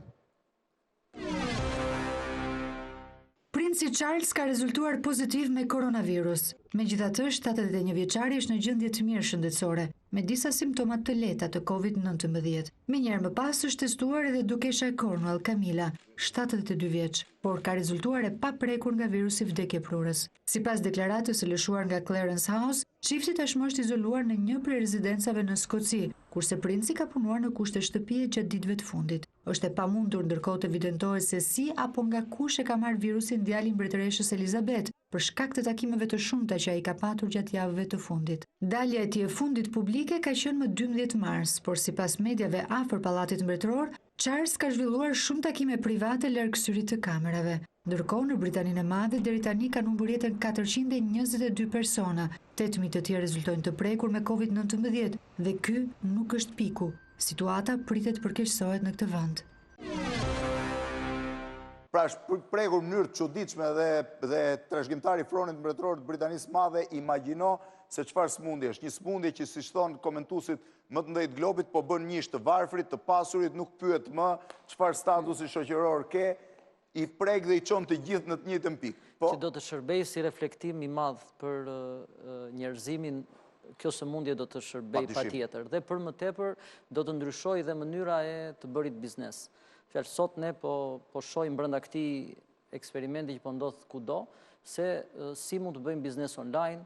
Shumë do të shfrytëzojnë si oportunitet. Ne po bëjmë emisionet online gjitha. Brenda një emisionin e lidhemi me 10 vende të botës tani. Thoshte Yuval Hariri që e di, që thoshte që Cambridge Analytica do duket sikur vjen nga epoka e gurit. Aq shumë. Kështu që aq shumë do të zhvillohen platformat. Ne kemi një pjesë të shkrimit të tij fantastike, kemi mbrapa, do të diskutoj me Dina Jasinin nga Universiteti i Oxfordit, në fakt, për të parë se çfarë thotë për këtë gjë ndërkohë. Dhe testi do të bëhet si vizë gjatë udhëtimeve. Testi do bëhet si vizë, pra nuk do të kërkojnë pasaportën, do të kërkojnë testin, do dalin aplikacione të tilla ose do dalin gjëra të tilla që para se të hysh në aeroport, mbase do duhet bësh testin. E ke negativ, pozitiv, testet e shpejta.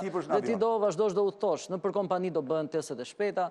Fjalë, njerëzit gradualisht do moderojnë sjelljen e tyre dhe do mësohen se si të reagojnë deri në daljen e vaksinës. Është interesante. Ndërkohë, në opinion të Vëshova besoni teoritë konspirative se koronavirusi shkryuar në laborator, po se jo. Në opinion të Vëshova, ndërkohë, para se të lidhe me zonjën Tomini, kam një material interesant, nëzirë pak 7 të lutem. Është një material që ka qarkulluar, është një omazh për mjekët, për infermierët, për gjithë ata që punojnë. Janë fytyrat e mjekëve dhe infermierëve, të cilët mbajnë maska gjithë ditën për të shërbyer smurve. Shiheni se çfarë shenja lë në fytyrat e tyre mbas orësh të tëra të detyruar të punojnë krejtësisht të mbuluar. Shihni, pra të mbuluar për të mbrojtur. Mbas disa orësh që këto maska i qëndrojnë fytyrë lënë gjurmë mbi fytyrën e tyre dhe ishte një material shumë interesant. Sot fakt ky falënderim shkon për gjithë punonjësit e shëndetësisë, por shkon njëkohësisht dhe për punonjësit e policisë shtetit. Sot më kujtuan dhe për punonjësit e OSHE-s, të cilët rrinë në grupe pune për ditë, ndoshta duke mos respektuar dot dhe 2 metërshin, sepse vetëm kështu sigurojnë energjinë elektrike, që do ishte një katastrofë po të mungonte. E njëjta histori vlen për shitësit, për shpërndarësit, për të gjithë, deri te shpërndarësit e fundit. Ndërsa kjo është një foto interesante e doktor Albert Trocit nga Milano, ma qoj sot mbasdite, këtu është i veshur duke punuar në pavion me të smurët me koronavirus, dhe kjo është pamja se si duket në momentin që ka mbaruar turnin e tij. Pra një mjek shqiptar që po përballet në Milano me të smurët me koronavirus. Ndërkohë, ne do të kalojmë tek shikimi sot, më nxirr pak tabelën numër 1, lutem, dhe vendosni zonjën Tominin lidhje. Tabela numër 1. Sot, 24 orët e fundit, pra, ka 23 raste të reja të konfirmuar me koronavirus, 111 testime të kryera, 111 testime, 23 raste. Në total, 146 persona të prekur deri tani, 1041 persona të testuar, 17 persona të shëruar. Gjeografia mbetet Tirana 83, Durrësi 9, 4 Lushnja, 3 Elbasani, 14 Fjeri që ka kapërcyer në vendin e dytë, Rogozhina 2, 4 Kavaja, 11 Korça, 5 Vlora, 3 Shkodra, 4 Lezhë, 1 Berati, 2 Hasi, 1 Ushtua dhe Kruja. 72 pacientë të shtruar në spitalin infektiv, 72 nga 140 ca që ishin të identifikuar. Pra është 50% shtrimi që është shumë i rëndë si përqindje, ndërkohë që 4 pacient janë në terapi intensive, shumë e lartë është. Jo, se prekja është shumë e madhe. Është më e madhe, pra ne kemi... shumë e madhe, nuk është... Ndërkohë, ka ndruar jetë, në 11 mars, një 73 vjeçare nga Durrësi ndroi jetë pas komplikacioneve, vuante nga një sëmundje tjera, insuficient kardiake kronike, sëmundje pulmonare obstruktive kronike, fibrilacion arterial, hipertiroidoz, status post bypass, tash unë me terminologjinë mjekësore këto ditë jam familiarizuar më shumë se gjithë jetën time, po... Jo, është që ka bërë bypass. Ka bërë bypass. Status post bypass. Në 18 mars, 66 vjeçari nga Lushnja ndroi jetë pas komplikacioneve të rënda, vuante nga disa sëmundje shoqëruese, insuficient kardiake, edem pulmonare dhe insuficiencë renale. 22 mars, një 71 vjeçar me origjinë nga Kuçova ndroi jetë, vuante nga disa sëmundje, kanceri mushkrive, diabet mellitus, fibrilacion arterial dhe hipertension. Në 23 mars, 43 vjeçari nga Kavaja ndroi jetë pasi ndodhej në frymarrje të drejtuar, përpos obezitetit nuk kishe sëmundje bashkëshoqëruese. Kam përshtypjen kishte diçka këtu. Një pacient 61 vjeçar psoi vdekje klinike të zgjatur, por mjekët reanimator arritën ta rikthejnë në jetë dhe po lufton akoma pra në pajisjen respiratore. Në 24 mars, një 49 vjeçar nga Tirana ndroi jetë pas 10 ditësh në terapi intensive, vuante nga diabeti mellitus. Nuk e di nëse e kam zonjën Tomini në lidhje. Po, mbrëma Blendi. Mbrëma zonja Tomini. Si kaluat? Si është situata aktualisht në infektiv? Me qënë se po flasim deri këto momente, sa persona janë në gjendje të rëndë dhe sa janë tintubuar për momentin? Aktualisht në spitalin infektiv janë rreth 72 pacient në pavion dhe në reanimacion, duke veçuar reanimacionin që janë 4 pacient në terapi intensive, 3 prej tyre janë në gjendje të rëndë kritike. 3 janë ata që quhen të intubuar? Të intubuar, ata që quhen të intubuar. Ndërkohë kemi 140 ca raste të identifikuara në Shqipëri, 72 ishin të shtruar, pra janë në infektiv, po 70 ca të tjerët. Ku qëndrojnë dhe çfarë simptoma shfaqin? Atëre, për të gjithë personat që kanë rezultuar pozitiv, pjesa tjetër e 70 personave janë në vetë izolim. Do të thotë që kanë qenë të diagnostikuar pa shenja klinike ose me shenja shumë tepër të lehta të prezencës shenjave të një infeksioni viral dhe më pas të konfirmuara nëpërmjet dyshimit që njësitë vendore të kujdesit shëndetësor apo mjekët e klinikës infektive dhe pneumologjike kanë parë të këta pacient. Ndërkohë, konfirmimi nga laboratori i virologjisë të Institutit të Shëndetit Publik dhe gjykimi klinik ka bërë që ata të mos hospitalizohen, sepse nuk kanë çdo me thënë simptomat të lehta, Tomini, çdo me thënë simptomat lehta, ka që nuk e ndjejnë fare, pra që janë të infektuar dhe nuk kanë asnjë shenjë, apo ka që kanë shenja të lehta? Nga gjurnimi epidemiologjik i kontakteve të tyre, kontaktet e rasteve pozitive që janë të hospitalizuar aktualisht janë kthyer tashmë në raste. Prezenca e COVID-it tek ta nuk ka shenja klinike, nuk ka asnjë lloj parametri klinik për të cilin mund të themi që gjykojmë që vuan nga ka koll prezente pra nuk kanë as rruf, as gjë fare. As koll, as probleme të tilla. Kanë asnjë shenjë të tillë. Vetëm në disa nga prej rasteve, pra prej gjysmës 146 personave pozitiv, mund të shfaqur një kollë thap, ngacmuese, që hera herës ka persistuar disa ditë me radhë. Dhe ndërkohë prezenca e kollës tek këta pacient, pavarësisht që ne kemi deklaruar që edhe nëse janë pozitiv dhe vetë izolohen, duhet të mbajnë respektivisht etiketën respiratore dhe gjithë masat e tjera të higjienës. Por nuk janë për të hospitalizuar. Hospitalizimi ndodh vetëm në bazë të shenjave klinike të rënduara me sindromën e destresit respirator të rënd apo tepër të rënd.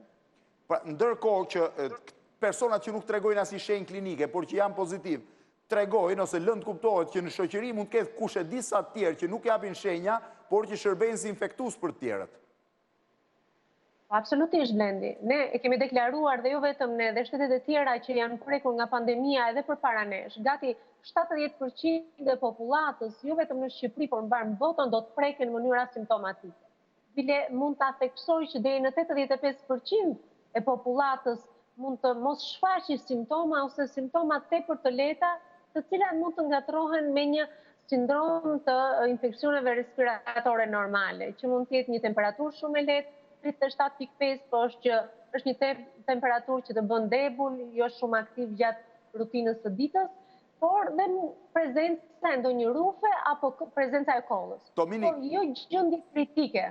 Tomini, ka një stigmatizim në përgjithësi në shoqëri që duket sikur po të kesh marrë koronavirusin në shfundi botës, qytetarët mendojnë që kur thonë që dikush doli pozitiv me koronavirus e shohin menjëherë me tuba të ngulur në gryk direkt të drejtuar në mushkri. Pra duket sikur do shkosh, do luftosh midis jetës dhe vdekjes. A mund t'ja shpjegosh qytetarëve në fakt çfarë është tamam? Blendi, juve e thatë, kjo është vërtet luftë, po është luftë e cila duhet të angazhojë të gjithë strukturat, jo vetëm ato shëndetësore. Prezenca e Covidit tek një individ nuk do të thotë që pa diskutim do kalohet në terapi intensive. Bashkë me ju e kemi shprehur shumë herë. Prezenca e Covidit është një infeksion viral respirator që transmetohet nëpërmjet spërklave, por jo do të domosdoshmërisht do të shkojmë në terapi intensive. Personat e riskuar janë personat të cilët kanë dhe sëmundje bashkëshoqëruese. Juve vetë bët një panoramë tepër të saktë të rasteve edhe të vdekje. Kemi pasur dhe moshat relativisht të reja, 49, 43 vjeç. Bashkë ekzistenca e sëmundjeve të tjera e rëndon akoma më shumë klinikën. Po kjo duket, me shtatë doktor Allajbeu, dhe drograt ndikojnë edhe duhani, mund të jetë faktor ndikus nxitës në këtë drejtim, apo jo? Absolutisht, shumë e drejtë dhe kjo, sepse e dëgjova bisedën që bët me zotin Allajbeu. Dhe diçka tjetër, zonja Tomini, përse mos provohet një testim në përmasa pak më të mëdha? Së fundmi dhe Italia e këta këtë debat, Toskana po e fillon, në mos gaboj, sot mbasdite doli lajmi që Toskana do filloj të bëj atë që quhet gjurmimin formë tapeti, pra të shtrihet dhe të bëj gjurmim të plot, Korea e Jugut e ka bërë, Japonia e ka bërë, Singapori e bëri i pari dhe arriti rezultat spektakular, ndërkohë që Spanja me Italinë që lanë pas dore janë sot dy vendet më katastrofik në këtë që po ndodh. Blendi, është e vërtet ajo që studimet e Altapeto janë edhe rezultative, po kanë dhe negativizmat e veta. Për vetë faktin që studimi Altapeto mund të testojë sot një pjesë të mirë të popullatës, por që rezultojnë me falso negativitet. Që do të thotë, neve mund të testojmë pacientin ose rastin popullatën në fjalë dhe ai të mos të shfaqe pozitivitet në drejtim të prezencës së Covidit. Sepse nuk është akoma organizmi i cili duhet të shfaqi prezencën e antikorpeve ose të mbizotërojë antigeni nëse do të jemi të infektuar. Prandaj dhe Organizata Botërore e Shëndetësisë nuk e rekomandon fuqishëm prezencën e këtij studimi për depistimin masiv. Po, kreu e OBSH-s ta testet, s'ka rrugë tjetër. Duhet ja përforcoj edhe shprehjen e shefit të OBSH-s. Ai ka theksuar testime dhe mos neglizhoni asnjë rast që është i dyshuar. Dhe kjo nuk ka ndodhur në asnjë nga shtetet. Çdo rast i dyshuar sipas përkufizimit të rastit është testuar. Përkufizimi i rastit kërkon të gjithë rastet që kanë nevojë për hospitalizim dhe kanë insuficiencë të rëndë dhe tepër të rëndë respiratore. Që do të thotë që nuk do të neglizhohet asnjë rast i tillë për të testuar për Covid. E njëjta situatë ka ndodhur dhe në Shqipëri. Ndërkohë, Tomini, jemi ne në pikë kritike me kaq raste sa kemi dhe kur mendoni ju që mund t'i afrohemi pikës kritike? Flas për trajtimin spitalor tyre, jo pikë kritike për hapjen e epidemisë. Atëherë, unë theksoj që nuk jemi në pikën kritike të shfaqjes rasteve të rënda që kërkojnë insuficiencë respiratore, që kërkojnë asistencë respiratore për shkak të prezencës së detresit respirator, por theksoj që javët në vazhdim besoj që do kemi pikun e rasteve që do të kërkojnë edhe asistencë terapeutike në drejtim të reanimacionit. Javën e ardhshme. Java e ardhshme, mbyllja e kësaj jave dhe java e ardhshme, besoj që do jenë piku edhe i prezencës së epidemisë. Megjithse ne themi që virusi po bën edhe kapriço, sepse po duket një atipizëm në prekjen e të gjitha grup moshave dhe kam bizotëruar dhe në grup moshën aktive, që ne themi 25-45 vjeç. Kështu që është për të parë edhe në vijim, sepse deri në këtë moment e kemi theksuar shumë për moshën e tretë, por duhet të themi që ka një atipizim të virusit kundrejt edhe moshave të reja. Ne kemi fakt sa materiale shumë interesante ku të rinj nga gjithë bota që janë prekur, janë testuar pozitiv, tregojnë që dhe të rinj nuk e kalojnë kaq lehtë sa pretendohet në Shqipëri madje dhe vuajtjet e tyre janë shumë të mëdha. Disa madje dhe në gjendje kritike, po. Shumë e drejtë, Blendi, dhe unë duhet të theksoj që mosha mesatare e personave të hospitalizuar aktualisht është 56.2 vjeç. Ndërkohë që e pozitivitetit në total është 51.7. Kemi dhe 3 preferuarit dhe nuk do t'i them, nuk e pretendojmë kaq tablon të errët, por kemi dhe rikuperimi, kemi rreth 17 raste që janë rikuperuar. Dhe mosha mesatare e tyre është 39.8 vjeç. Megjithatë duhet të thënë që kemi akoma shumë punë për të bërë dhe kjo punë është e përbashkët jo vetëm me sistemit shëndetësor. Faleminderit atëherë, Tomini, shumë faleminderit për ndërhyrje. Faleminderit ju, Blendi. Allajbeu, siç e sheh, pra duket që piku, siç thotë zonja Tomini, siç më thatë dhe ju, duhet të jetë diku në javën e ardhshme, ose në 2 javët e ardhshme. Dhe numri të infektuarve me siguri duhet të jetë shumë më i madh apo jo? Duhet të jetë më i madh. Për sa i përket testimit, një sqarim që duhet të gjejmë të mesmen e gjës, kuptimin që nuk flasim për një testim masiv të popullatës, ashtu si dhe nuk flasim për një testim të izoluar të rastet që vinë në spital, por flasim për një testim që do të ndihmojë hetimin epidemiologjik. Do të thotë që kur kemi një të testuar pozitiv, duhet i shkojmë deri në fund gjithë kontakteve dhe gjithë rrethit të tij. Dhe sipas asaj të vazhdojmë me por këtu Allajbeu vura re diçka shumë interesante. Një nga studimet që lexova, tani në shkrihet kam përshtypjen duhet ishte i BBC-s, tregonte që në Wuhan pjesa më e madhe e kinezëve të identifikuar dinin, pra 83% të tyre dinin me saktësi të thoshin se ku kishin qenë në 3-4 ditë të fundit dhe çfarë personash kishin takuar. Ndërkohë që kur kjo teknik, pra kjo metodologji u përdor në Itali, rezultonte që mesatarisht një italian shkonte 3 herë në ditë në bar. Dhe ishte e pamundur të gjurmoje më personat pra që mund të ishin është problem në mënyra e jetesës. Kinezi dilte nga shtëpia, hipte në makinë, shkonte në punë, djej personat me të cilët punonte, hipte makinës prapë, blinte diçka në dyqan dhe kthej. Kurse italianët kishin një jetë të tillë që ishte e pamundur gjurmimi. Por sot kemi një mundësi në rastin tonë se masat janë ndërmarrë realisht shumë, janë ndërmarrë relativisht herët dhe shumë efektive. Janë efektive. Si masa janë efektive. Jemi vend i vogël, më lehti menaxhueshëm, nuk kemi metro, nuk kemi jetë sociale që tani pyetja ime është e tillë, po ta bëj pyetje si një qytetar që rrin në divan ose në koltuk ose është duke parë emisionin dhe po të pyes, jo si ju thua shqiptarëve, po ti personalisht si mbrohesh. Pra më tregoj eksperiencën tënde, jo t'ju thuash mbrojnë. Respektoj në maksimum distancën. Po. Asnjëherë përpiqem që mos të afrohem më shumë se 2 metra. Tregoj shumë kujdes në higjienën personale për sa i përket larjes së duarve, ashtu si flasim për herë. Po, ka një problem së fundmi që ka shumë qytetarë që më çojnë duar që kanë krijuar probleme nga larja e tepërt. Po më mirë probleme nga larja e duarve. Po edhe ajo kërkon mjekim. Dhe ajo mund të kërkoj mjekim me kështu të saktuar, mund të flasim me një dermatolog. Po, flasim lidhe me dermatologin nesër. Përpiqem të respektoj në maksimum karantinimin. Në një fjalë qëndrimin brenda shtëpisë. Pra i ke izoluar lëvizjet. Patjetër, i kam izoluar lëvizjet. Prindrit përpiqem t'i mbajmë larg nga fëmijët, që nuk është e lehtë, por që deri në fund do të bëjmë maksimum. Ke frikë personalisht? Unë personalisht nuk kam frikë. S'ke. Pyeta edhe herën tjetër edhe para 2 javësh, po ka gjë tjetër. Nuk kam frikë dhe mendoj që kjo do të kalojë, ashtu si thash, njerëzimi ka kaluar shumë gjëra të tjera më para. Mosha që kemi, çdo gjë, dhe ne na takon që të japim luftën tonë, të japim përpjekjen tonë në maksimum, mbrojtjen tonë, kështu që s'ka pse të kemi frikë, por që duhet kemi kujdes. Por mendoj që të vi tek ajo që thash që realisht bota dha një test shumë të rëndësishëm dhe Europa po e jep sot më shumë se çdo vend tjetër testin e solidaritetit. Njerëzit treguan që tregoi dhe Kina solidaritet dhe Rusia dhe Kuba që ka çuar. Mënyra se si mjekët u dedikuan sot në Angli doli që 40.000 mjek janë kthyer si për të punuar në enjtes.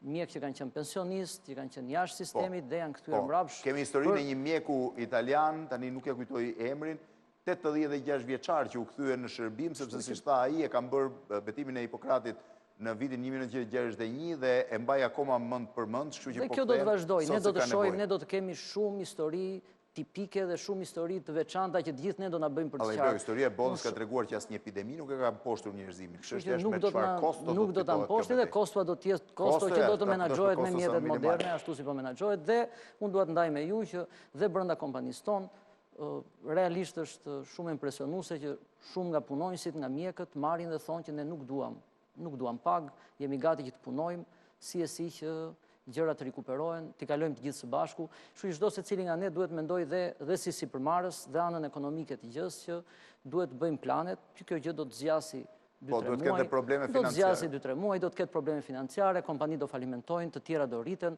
disa do të mund ta përdorin si oportunitet, si mundësi për më mirë, disa që nuk i bëjnë planet si duhet do të dështojnë. Kështu që sipas asaj çdo secili duhet të mobilizojë forcat e veta që t'i bëjmë ballë. Atëherë, unë falenderoj Allajbeu, ne do shohim disa histori në pjesën tjetër mjaft interesante, që nga një shkrim i cili tregon se si do të ndryshojë bota mbas kalimit të koronavirusit, por dhe njëkohësisht historinë e trishtë të një prifti italian, do ta shihni se çfarë gjesti bëri ai në momentin e fundit të jetës tij, rrëfimin e një mjeku amerikan, si dhe do kemi 3 lidhje tjera. Menjëherë mbas spoteve publicitare, ndërkohë falenderoj Allajbeun, do rikthehemi sërish bashkë.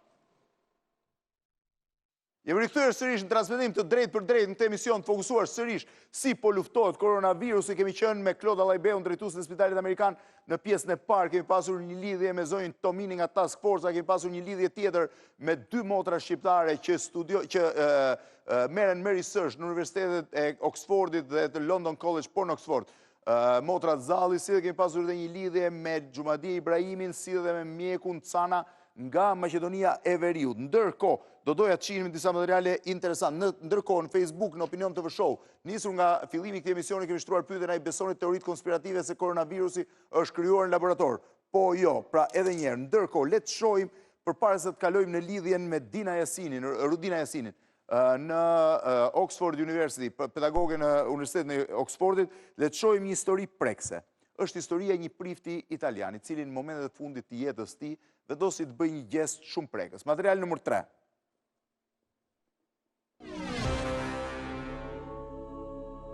Një prift 72 vjeçar në Bergamo ndroi jetë sepse zgjodhi të vetë sakrifikohej për një person tjetër, Don Giuseppe Berardelli.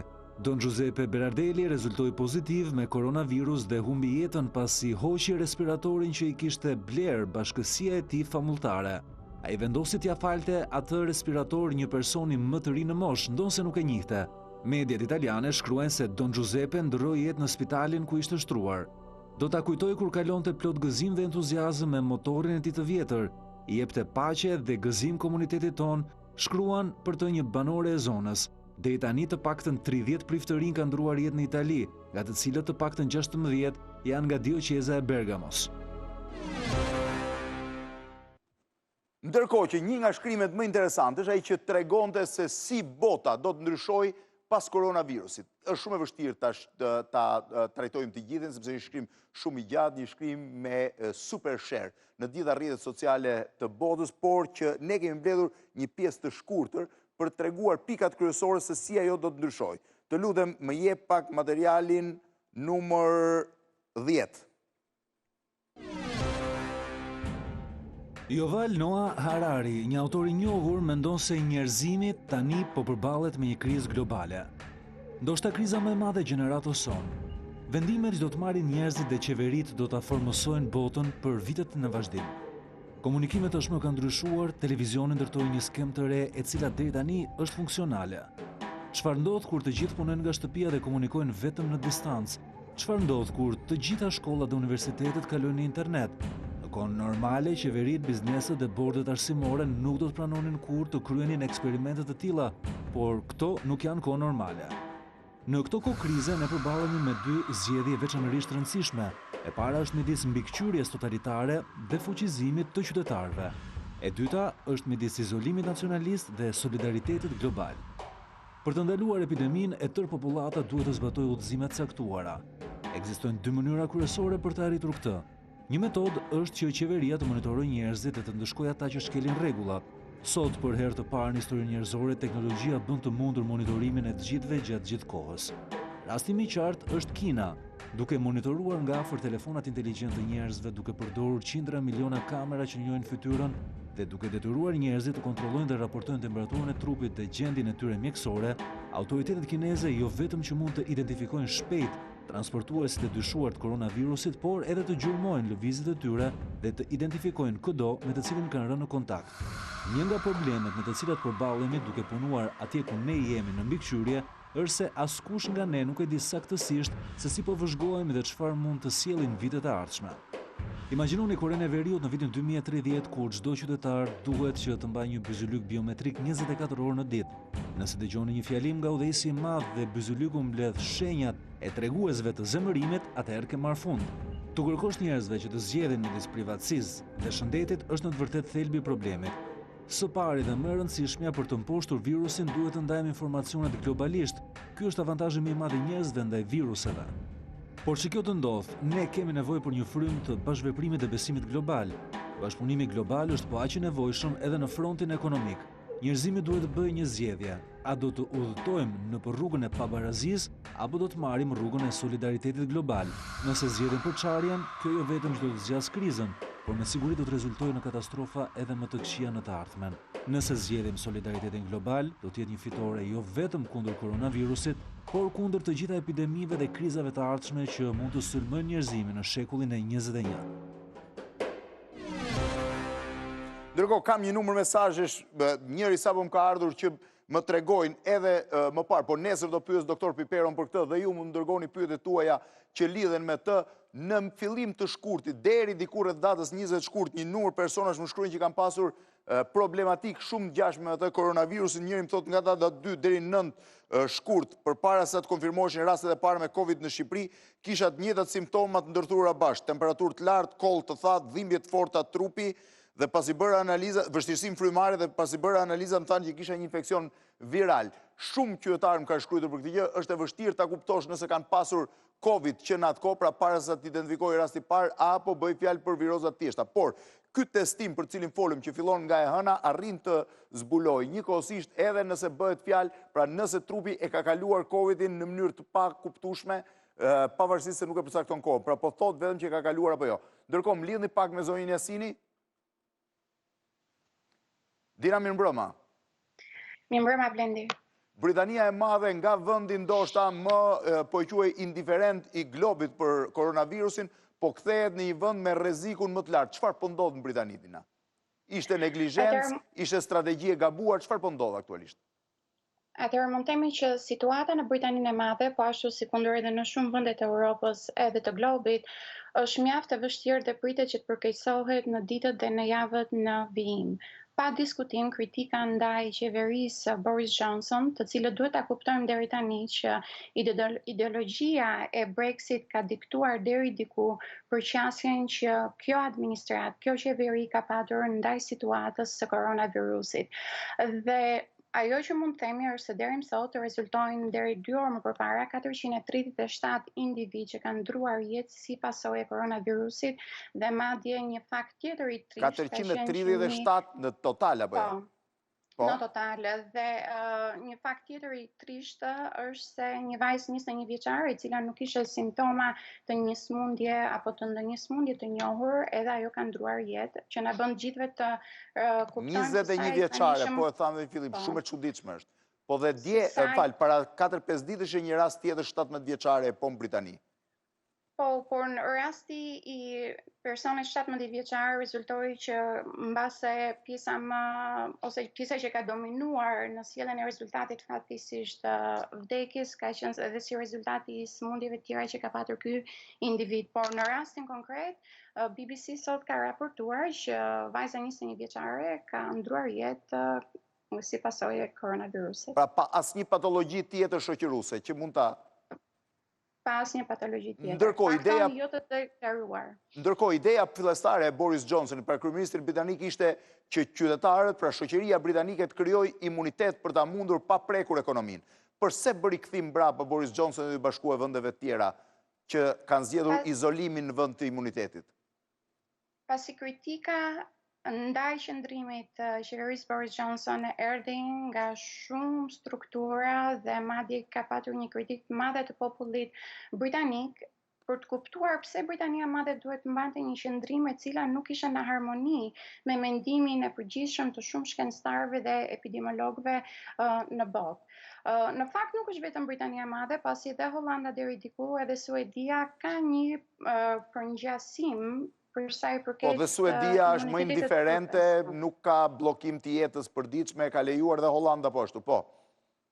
Nëse ne keni parë një studim që di është publikuar në Financial Times, një studim i Universitetit të Oxfordit, ku përmondet që pothuajse 50% e individëve në Britaninë e Madhe mund të kenë qenë infektuar ose mund vazhdojnë të jenë infektuar. Ajo që është e rëndësishme të kuptojmë është se ky studim është tërësisht i bazuar mbi teoritë e epidemiologjisë dhe modeleve kompjuterike. Nuk është bazuar mbi të dhëna empirike, pasi këto janë tërësisht pamundura për të siguruar, sepse nuk ka teste të mjaftueshme dhe nuk.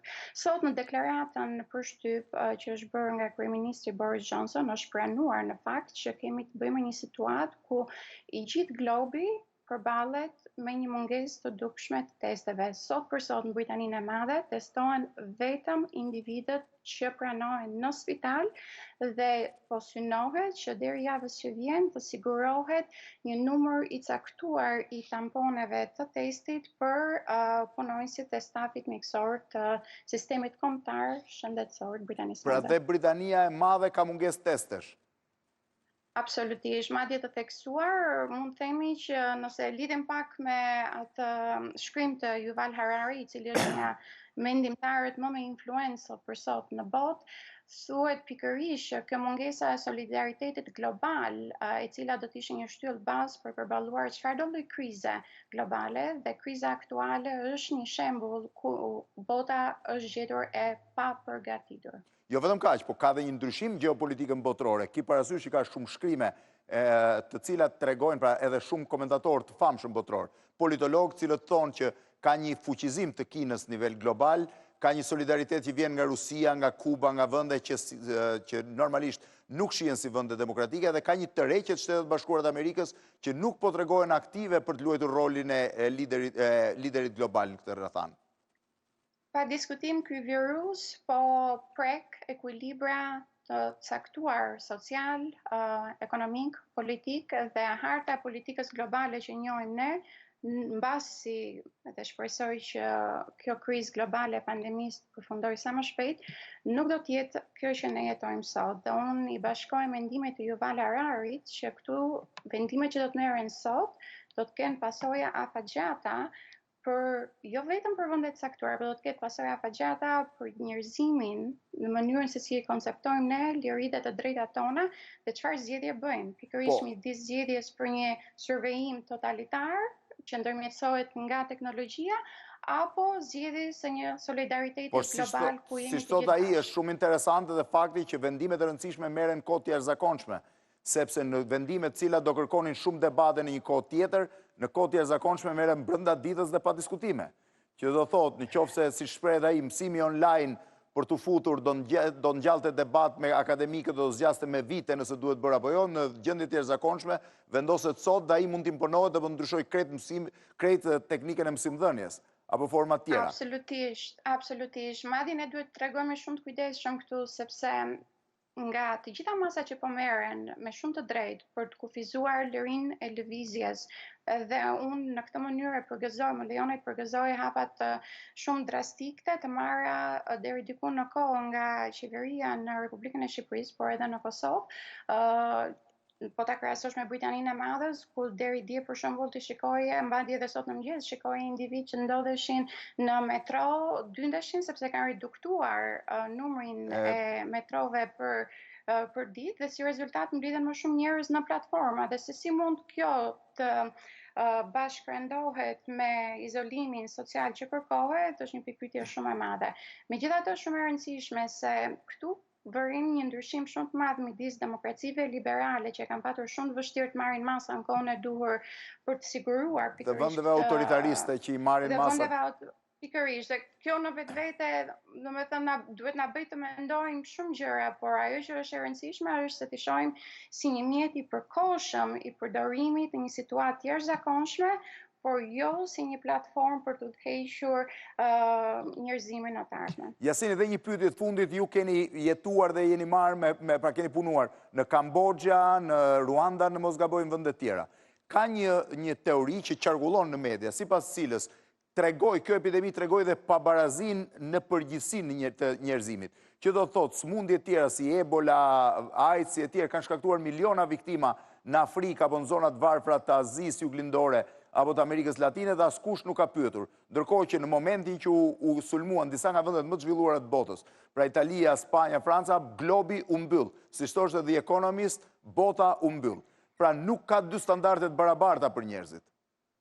Në base një aspekt tjetër që kërkon reflektim se si do zhvendosen këto struktura sociale apo vlerat që ne i japim njeriu si individ pavarësisht sa është në Kambodja, apo është në Britaninë e Madhe, apo është në Francë, apo është në Ruanda.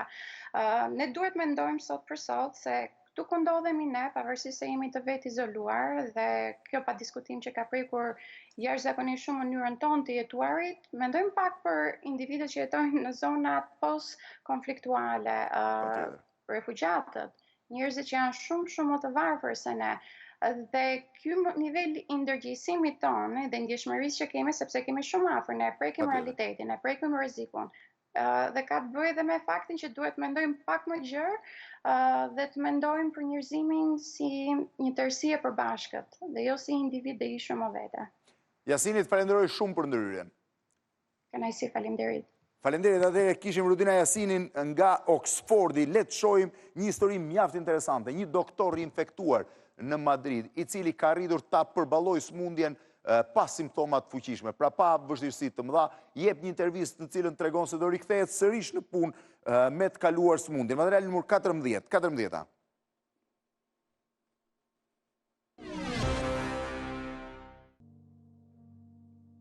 Day one, what were your symptoms? The first day I started with some chills, with sore throat, cough, and a terrible headache and low-grade fever. And then moved to day two, the headache started to fade away. I started with small mild diarrhea, and the low-grade fever disappeared also. The cough still was there. And day three, I started to feel a little bit better. As you were talking, we put up an ultrasound. You have an ultrasounds every day of your lungs. What do you see happening in your lungs through day 4? What I see my ultrasound is opacities, which is correlates with a pneumonia. So the translation to my ultrasound will be pneumonia. The pneumonia is common in this disease, and right now I'm doing just fine. You are, as we say, a doctor at University Hospital in Madrid, Spain. Doctors, of course, are hyper cautious. I mean, you all wear gloves, you wash your hands all the time, you wear protective garments. And so do you know exactly how you caught coronavirus, or is it just community spread at your hospital? One of my colleagues was positive probably way before the rest of us. So this is a message I want to send to all my doctor fellows, colleagues, to be careful. Anyone who is symptomatic should avoid any contact or even work. When are you going to be able to go back to work? Probably in 1 week time. If everything goes right, I can, as soon as I don't have symptoms, I can repeat my test, and if it turns negative, I can go back to work. Probably my bosses will put me in the front line to see all patients. Si që pati qetë ka kaluar koronavirusin, tha do të kthehem punë atje ku shefat do të më të caktojnë për të vazhduar sërish. Ndërkohë, ne kemi një lidhje nga Kosova, Muhamet Sejdiu, i cili ka rezultuar pozitiv dhe është në shtëpi. Mirëmbrëma, zoti Sejdiu. Mirëmbrëma, përshëndetje Blendi. Keni nga testimi keni rezultuar pozitiv apo jo? Po. Ku e morët virusin? Tam drejten, kështu i sigur, nuk e di sa këna ma në Gjermani, isha vikendin e fundit për festat e 8 marsit me këndue, me bë performance, dhe kur jam këty në shpe, me datën 9, kom hetu veten që nuk jam mirë po jam mundu me dë ilaçe kështu paracetamol, kësi gjonash, edhe kom vrej veten që diçka s'jam mirë. Dhe pastaj shkuat u vizituat dhe u testuat pozitiv. Pastaj e kom tue mjekun e ndëru mikun tim këtu në Prishtinë, Sali Ametin, që është edhe më ka thonë Muhamet me njerë me orë për Prishtinë, dhe kom po testin bashkë me bashkëshortën time, nesmën kemi dalë ditë pozitiv. Të dy pozitiv, ndërkohë nuk ke simptoma shumë të vështira, nuk ke probleme shumë të mëdha, apo jo? Tani? Po. Jo, tani prapë jemi akoma në spital të në qendër në klinikë në Prishtinë, qendër në spitalin infektives. Po keni dhimbje, keni çfarë simptomash keni? Jo, tani s'kem stan, jam shumë mirë, kom përballu me sukses, edhe presim, domethënë mbi 14 ditë që këtu. Bashkëshortja ime ashtu s'ka pas vështirësi, ka qenë shumë mirë. Mirë po, unë kom qenë më i lodhur, më ka dash 2-3 ditë mi përdor edhe frymëmarrjen artificiale oksigjenin, kështu që tani jam çdo gjë është okay. Fevziu, është i përballueshëm si viroz apo është e vështirë? A që është ta mërës Blendi, shka më thonë, është si krejtë gjitha gripë, që të gripe kom posë dhe sa herë që i kom 54 vite dhe kom posë edhe ma herë që si gripe, që si simptomësh, po kjo është pak më i rëndë. është pak më rëndë se të dëmton frymarrjen. Është më i rëndë atëherë, ke ndej 3 ditë me frymarrje drejtuar artificiale, ë? Po jo ton kohën, po ditën e parë që kom marrë tu kom pas vështirësi, edhe tu i falenderu mjekve me infuzione, me oksigjenash, kështu që sot jam shumë gjendje të mirë, bashkëshortja ime ka mujtë më shku në shtëpi për 3-4 dite, mirë po ka najt me mua këtu në spital, besoj që se shpejt edhe unë do të shona, çka them. Të falenderoj shumë atëherë që ndërhyt edhe ndatë eksperiencën tuaj. Shumë faleminderit. Faleminderit, unë kisha dashur të përshëndet edhe një mjek këtu që ka orë për Gjakuve. Patjetër. Doktor Jetishin edhe ajo ka rezultuar me pozitiv, i uroj shërim shpejt. Ashtu edhe shefit e emergjencës në Gjakov, që ma ato kom pas një kontakt, domethënë nuk kom dhënë dorën, kom çunin me vizitue, mirë po ai ka qenë me maskë, me dorza, me gjitha, kështu që ka rezultuar edhe ai me tekste pozitiv. Edhe ai pozitiv. Janë 2 tu i kemi dhënë ato për ofër, kështu që ju uroj edhe aty në shërim, po dhe gjithë ata që në shtruan me koronavirus, ju uroj shërim të shpejt dhe dalë shpejt. Është një lajm i mirë sonte që nuk pija punët që ka thonë doktori, por që lexova që 2 testum që kanë ardhur me pozitiv tu, bile prindi ju ka dek para 3 dite, sot kanë dalë negative dhe do të shohen në shtëpi. Do të shohen. Atëherë ju urojmë dhe ne shërim sa më të shpejt dhe kthim në shtëpi. Faleminderit shumë Blendi. Ishim nga Prishtina me Muhamet Sejdiun, një pacient tjetër shqiptar në moshë të re ka lënë sot, nuk e di nëse e kemi videon, ka lënë sot infektivi në shëruar plotësisht, ai ka dalë vetë, e kemi. Përshëndetje miq. Ju përshëndes nga Spitali Infektiv, Qendra Spitalore Universitare Nën Tereza. Ndodhem këtu pavionin e infektivit prej 9 ditësh, ku po luftoj me koronavirusin. Por sot unë luftën e fitova. Kështu që pas 2 testeve kam dalur negativ dhe jam më i qetë. Por duhet jap një lajm dhe një sensibilizim për gjithë qytetarët dhe bashkëadhetarët e mi që ndodhen në Shqipëri dhe jashtë saj. Qëndroni në shtëpi. Është më mirë të parandalosh se sa të kurosh. Prandaj, në shtëpi mund të bëjmë më të mirën, të jemi me familjarët tanë, të kalojmë edhe disa ditë bukura pushimi, se sa të vim në spital dhe të kurohemi. Në spital është më e vështirë për neve dhe për stafin mjekësor. Kështu që duke u uruar shëndet të plot, shifemi se së shpejti, qëndroni në shtëpi, më mirë të parandalosh se sa të kurosh. Ju përshëndes. Ishte Erin Cara, i cili ka ndarë eksperiencën e tij, ka folur, pra është larguar nga spitali, është i shëruar krejtësisht, por ka ndarë eksperiencën e tij. Ndërkohë ne do lidhemi me Kozeta Turishtën në New York, gazetare e njohur në Shqipëri. Kozeta, mirëmbrëma. Mirëmbrëma Blendi. Pash disa filmime të New Yorkut, një qytet i vdekur, qyteti më i gjallë i botës, qyteti që nuk fle kurrë, ishte krejtësisht i shkret. Pse ky panik të amerikanët? Nuk reflektohet e njëjtat e Britania e Madhe, për shembull. Është panik, është frikë, është merr, unë personalisht po e përjetoj megjithse po përpiqem të qëndroj pozitive, por është e pamundur për vetë faktin sepse situata në New York paraqitet tepër e rrezikshme. Po I referohem vetëm informacioneve më të fundit. Unë jam si qytetarët e tjerë të botës e vetë izoluar në shtëpi e mbyllur pa diskutim, por vetëm pak minuta më përpara ishte guvernatori I shtetit të New Yorkut Andrew Cuomo, I cili doli dhe konfirmoi I cili konfirmoi dhe ka shkuar në 30.000 rasti të prekurve nga virusi COVID-19. Ditën e djeshme unë kam bërë edhe një artikull në Më falë, 30.000 vetëm për New Yorkun? Vetëm për New Yorkun, për shtetin e New Yorkut, ndërsa në rang kombëtar për gjithë Amerikën në ditën e sotme numri ka arritur mbi 61.000 raste të infektuarve në rang kombëtar. Dhe kjo shifër pa diskutim që rendit Shtetet e Bashkuara të Amerikës si vendin e tretë me rrezikun më të lartë të numrit të infektuarve nga ky virus, menjëherë pas Kinës dhe Italisë. Është vërtet një situatë për të shqetësuar, megjithatë. Cila është frika më e madhe e amerikanëve, Kozeta? Dështimi I sistemit shëndetësor, po? Unë për sistemin shëndetësor, mjekët po bëjnë një punë të mrekullueshme, megjithatë duhet thënë që për momentin spitalet e shtetit e New Yorkut janë të mbipopulluara dhe për këtë her pas here në daljet e tij publike guvernatori Cuomo po shpreh shqetësimet, megjithatë ai ka siguruar të gjithë qytetarët që do jetë me ne deri në momentin e fundit, por nëse është e nevojshme ka thënë ai do përmbys gjithçka vetëm për të siguruar numrin e duhur të shtreturve dhe të gjitha mjeteve të tjera mjekësore, sepse në fakt jemi në një situatë jashtëzakonshme, është një situatë absolutisht e panjohur edhe për Shtetet e Bashkuara të Amerikës.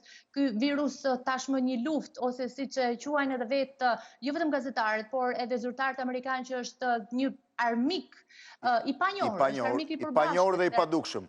I padukshëm.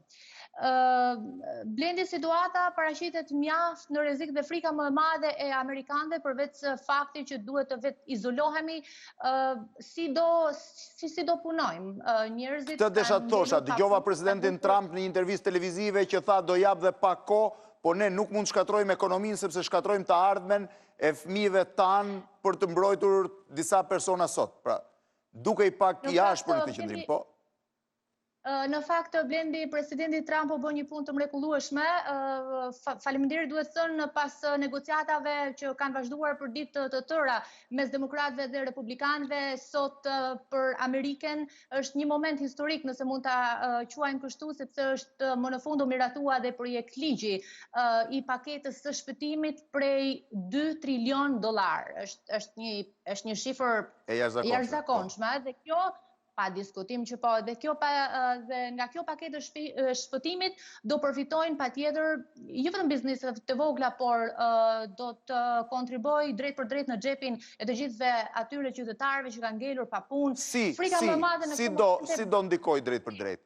Po. Çfarë fort? Do ndikojë sepse Trumpi nxori edhe një tjetër projekt ligji I cili u miratua edhe nga Senati, në fakt për sa I përket unemployment, të gjithë qytetarët të cilët janë taks pagues të rregullt, shteti patjetër do t'i mbështes në këto momente të vështira dhe do të përfitojnë të gjithë ato qytetarë të cilët kanë humbur punët të tyre, sepse frika më e madhe amerikanëve në këto momente është se si do paguajnë qirat, si do paguajnë kredit, si do paguajnë faturat normale. Kjo është frika e gjithë qytetarëve të globit, në fakt, jo vetëm amerikanëve.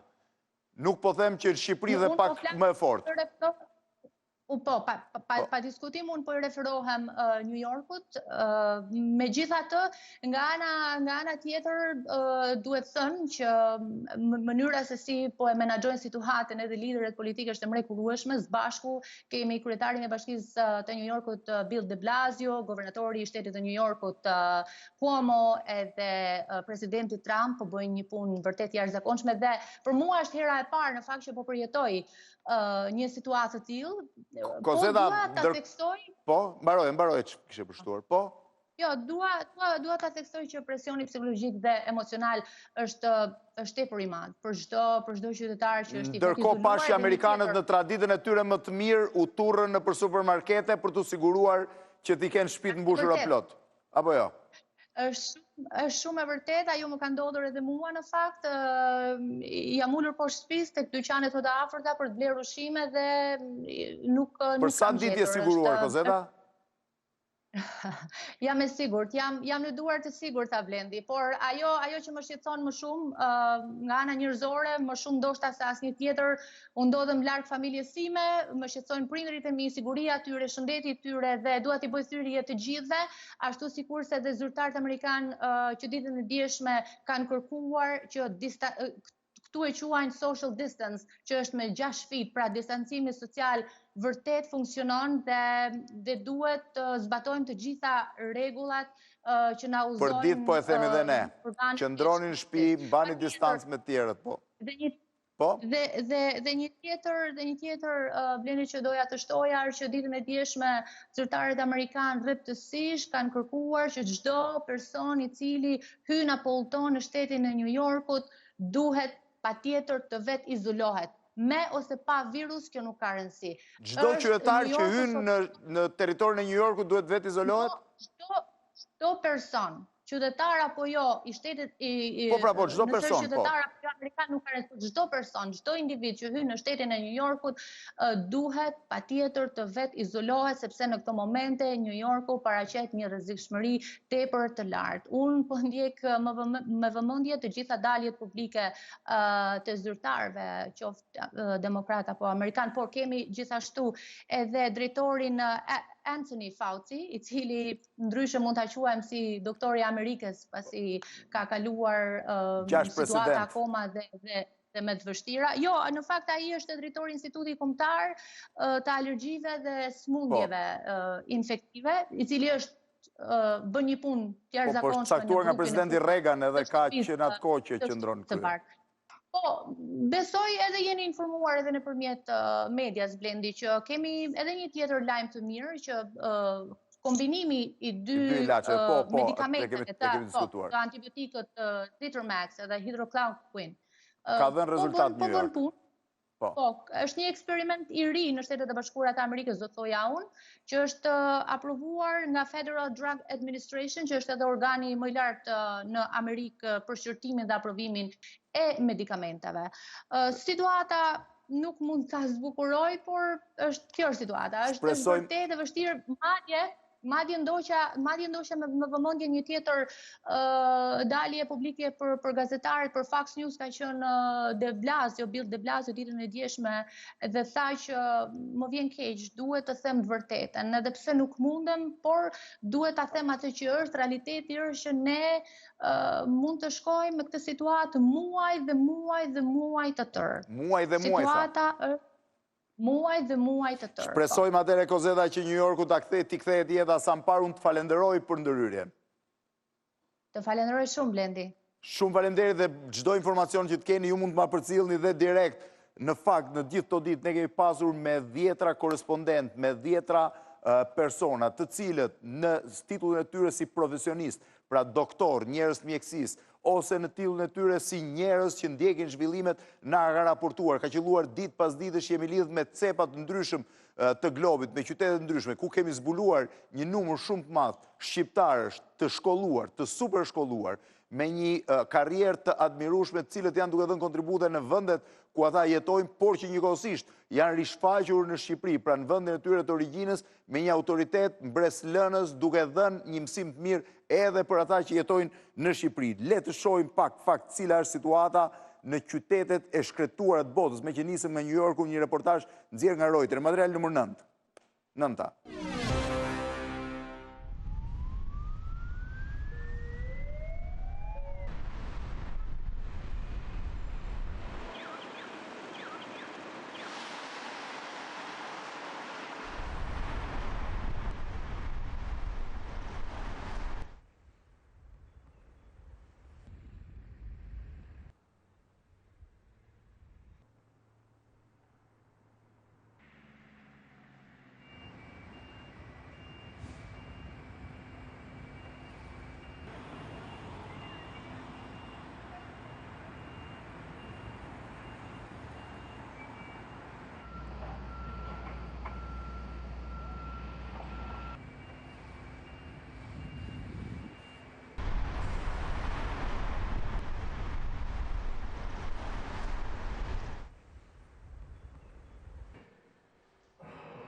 Ndërkohë, për para se të kalojmë spotë e dyta, publicitarët në pjesën e tretë do të njihej me zhvillimet Kosovë, ku është rrëzuar me 82 vota qeveria Kurti, dhe natyrisht tani do shohim se cilat do jenë zhvillimet e tjera, po do të merremi ndoshta në ditë të zhvillim, do lidhemi me Ani Elezin në New Jersey për të parë diçka shumë interesante. Do lidhemi sërish në Skype për të parë se si një shqiptar, pronari një pizzerie, shpërndan pica për personat, pra për spitalet dhe për personat që qëndrojnë në shtëpi. Ky është votimin 117 deputet në sallë, 82 pro, 32 kundër dhe 1 abstenim. Pra bie qeveria e Kurtit mbas disa muajsh, i bie të jetë diku te 2-3 muaj që është ngritur. Nuk e di, kam Anin lidhje? Mirëmbrëma. Mirëmbrëma. Mund më thoni pak shkurt, do të thënë për mbledhas, çfarë biznesi bëhet fjalë, nga vini dhe me çfarë po merreni për momentin? Blendi, unë jam gazetar. E di, patjetër Ani të prezantohet, po. Po, Armandi është një biznesmen, mund të flasë. Mirëmbrëma Armand. Po. Siç e shikoni, kemi thyer dhe këtë respektimin e distancës për të. Po pra ju me bazë të ligjit të New Jersey jeni shumë afër njëri tjetrit, nuk ju lejohet. Absolut. Por që mua më bërë shumë përshtypje një nisëm që ka bërë Armandi dhe më duk shumë interesante për të kuptuar se në kohë vështira duhet jemi më human dhe më përveç se të ruajmë vetveten absolutisht. Armandi ka bërë një është më mirë të flasi vetë sepse ai është. Armand, ma shpjego pak nismën tënde sepse ishte interesante dhe kishe gjetur një mbulim dhe mediatik, po? Atëherë, është një kohë shumë e vështirë për të gjithë njerëzit, sepse është një farë pandemie, pra. Dhe nuk... Atëherë, Armandi ka shumë vite, gati 20 e ca vite që është në Shtetet e Bashkuara të Amerikës, ka hatur biznes në pizzerie për të qenë më shkurt, dhe ka marrë një nisëm ku përpiqet të shpërndaj pica tek njerëzit të cilët nuk kanë mundësi financiare dhe kanë humbur punën e tyre, përpiqet të shojë pica falas, biles çon edhe në ata që janë njerëzit që janë në vijën e parë në front të kësaj lufte, pra tek spitalet, tek punonjësit e spitaleve, tek në punonjësit e policisë, tek zjarfikset, pra përpiqet të japë një kontribut për qytetin i cili i ka dhënë lulëzimin e biznesit. Nga cila zonë e Shqipërisë ke shkuar në Amerikën? Nga Maminasi. Nga Maminasi. Në sa vite je në Amerikë? 23 vjet plus. 23 vjet dhe je pronari një pizzerie, po të del llogaria të shpërndash pica falas për njerëzit në nevojë dhe për po? Atëherë tani vetëm për farllogërinë nuk duhet të mendohemi sepse është një kohë shumë e vështirë për të gjithë njerëzit dhe mundohemi bashkë të gjithë ta kalojmë këtë fatkeqësi që po ndodh, është një luftë që nuk dim se ç'do bëhet, domethënë është një gjë shumë e vështirë. Po biznesi është dëmtuar shumë? Patjetër, jena domethënë biznes me dyrë të myllura, nuk lejohet me hyrë njëri brenda në biznes. Domethënë gjatë gjithë kohës është dyrët e myllur, vetëm transport nëpër shtëpi dhe vini marrin nga jashtë, domethënë ja qesim ushqimin jashtë kur është gati. Është një gjë shumë e vështirë. Dhe kujt i çoni pica falas, thatë, njerëzve që janë të izoluar në shtëpi që kanë humbur punën, që s'kanë rrogë? Po, domethënë kush të ketë nevojë, kena marrë jena kontaktuar me bashkinë, me të gjithë. A ju ka dhënë bashkia listat e personave që janë në nevojë, ë? Patjetër, dhe mundohemi gjatë gjithë kohës kush na kontakton të bëjmë pjesën tonë. Kam bërë dhe anoncime në rrjetet sociale për njerëzit cilët janë pjesë e kësaj kategorie, pra ndjejnë veten që mund të shkojnë, por Armandi ka dhe një histori akoma shumë më interesante, sepse kjo është një eksperiencë e dytë sa i përket një situate katastrofike. Ai ka kaluar dhe uraganin. Kina vite, domethënë Uragan Sandy, Irene... Edhe atëre ke shpërndar pica falas? Po patjetër, Sandyn ishim, domethënë, kush nuk ishte mundësi me blerë, ishte pa lek. Ishte një gjë shumë... Si ishte pa lek? Ishte normale. S'kishe lek, s'do të paguash, ishte shumë normale. S'kishim drita, s'kishim asgjë, domethënë, nuk ishte një fatkeqësi. Kështu që i ndihmuat me picat. Po më mbrapa ju a kërkuan lekët apo u harruan ato? Kush kishte mundësi na i bite, kush nuk kishte mundësi, nuk kishte problem. Vetëm mënyra që t'i kalojmë këto gjona bashkë dhe duhet me vazhdu përpara. Patjetër unë falenderoj edhe si nisëm, por edhe për të gjithë krerët e bizneseve në Shqipëri që ta kuptojnë që situatat tilla ata që duhet gjejnë një mënyrë për t'i paguar punonjësit që rrinë në shtëpi, sepse nuk është e lehtë, çdo njeri që varet nga rroga jeton me atë rrogë, t'ia mohosh sot rrogën, më mirë bjerë diçka nga fitimet e tua se sa të lësh njerëzit pa bukë që në shtëpiat e tyre. Patjetër, është një gjë shumë Blendi, janë një dy fakte interesante për tenismës. Këtu në New Jersey janë 4.400 infektuar, 62 persona kanë humbur jetën. Është ditën e djeshme u vu një pikë e re për të bërë teste dhe është hapur në orën 10 të mëngjesit dhe është mbyllur në orën 10:30. Imagjinoni fluksi i madh i njerëzve. Kushdo shkon testohet? Kushdo i cili ka ndjen me fjalë. Këtu ka nisur një fushat sensibilizuese shumë e madhe në media, në për çdo lloj ekrani ka fushata sensibilizuese nga aktor, nga gazetar, nga personazh publik, të cilët flasin për mënyrën se çfarë duhet bëni. Nëse me fjalë, sa e rëndësishme është të mbyllemi në shtëpi e para, pra karantina, duhet bëjmë vetë karantini. E dyta është shumë e rëndësishme që nëse ke simptomat të cilat pretendohet se je i prekur me koronavirus, atëherë duhet marrësh në telefon spitalin më të afërt ose mjekun e familjes, ose ka dhe nga ata të cilët shkojnë vetë tek pikat ku dhe po shkove në pik ta bëjnë direkt testin. Në pik janë gjithmonë me makinë, nuk zbret nga makina, janë në makinë, presin në autostradë, kryesisht zgjidhet një vend shumë i madh parking, dhe shkojnë njerëzit në radhë dhe testojnë nga makina, nuk zbret nga makina. Nuk të lejojnë zbresësh nga makina, po i pash fotografitë. Nuk zbret nga makina, u bën vargje, imagjino mbyll për gjysmore në Shtetet e Bashkuara të Amerikës, pra një shtet shumë i fuqishëm dhe arriti që mbi popullimi apo kërkesa për të bërë një test është jashtëzakonisht e madhe. Sa i gjatë është rradha për të bërë testin? Me kilometra të tërë. 3 kilometra besoj dhe ishte një total shutdown. 3 kilometra i gjatë rradha e makinave për të bërë testin dhe janë disa makina në radhë, nuk është një makinë, sepse janë disa pika. Kjo është... Ndërkohë, ja është vënë për gjithë banorët, sepse kjo është edhe një luftë psikologjike, mos harrojmë. Gjithë ata që janë në karantinë, pra njerëzit fillojnë dhe kanë problemet e tyre mendore, apo çdo lloj problemi, mërzia, apo njerëzit që nuk mund ta durojnë do të qëndrojnë në shtëpi. Shteti i New Yorkut ka bërë thirrje që urdhri psikologut këtu ka nxjerrë një numër ku njerëzit mund të bëjnë terapi online ose edhe në Shqipëri. Edhe në Shqipëri urdhri psikologut, unë nuk e kam tani, ma kanë çuar, kanë dhënë një numër 10 psikolog, në mos gaboj tani, janë online për dhënë këshilla falas për ata që kanë probleme nga izolimi gjatë në shtëpi. Ndërkohë në një shtet këtu në New Jersey është zgjedhur një mënyrë shumë interesante për të ndihmuar njerëzit që janë në këtë betejë, pra zjarfiksit, policët apo infermierët, mjekët, është vënë në dispozicion një shkollë për të mbajtur fëmijët e këtyre personave, sepse në pamundësi nëse është një familje me 2 mjek, do kishe vështirësi për mbajtjen e fëmijës. Kanë vënë një shkollë ku mbahen fëmijët e personave që janë në frontin e parë të luftës për të mbrojtur, për të luftuar koronavirusin. Kjo është shumë e rëndësishme kjo. Atere, unë ju falenderoj të dyve dhe njerë, falenderoj për nismën dhe një shembull thash edhe për bizneset në Shqipëri, për ta kuptuar që në momentet vështira solidariteti është më rëndësishëm. Kështë edhe diçka ani se po të shoh? Edhe diçka tjetër, një falënderim madh duhet të shkojë edhe për kolegët tanë, për gazetarët, sepse tash ne jemi mësuar që vendngjarja ti shkon në redaksi në mëngjes dhe më pas nisesh drejt vendngjarjes, ndërkohë që vendngjarja mund të jetë sa del nga shtëpia çdo gazetar për ne është vendngjar.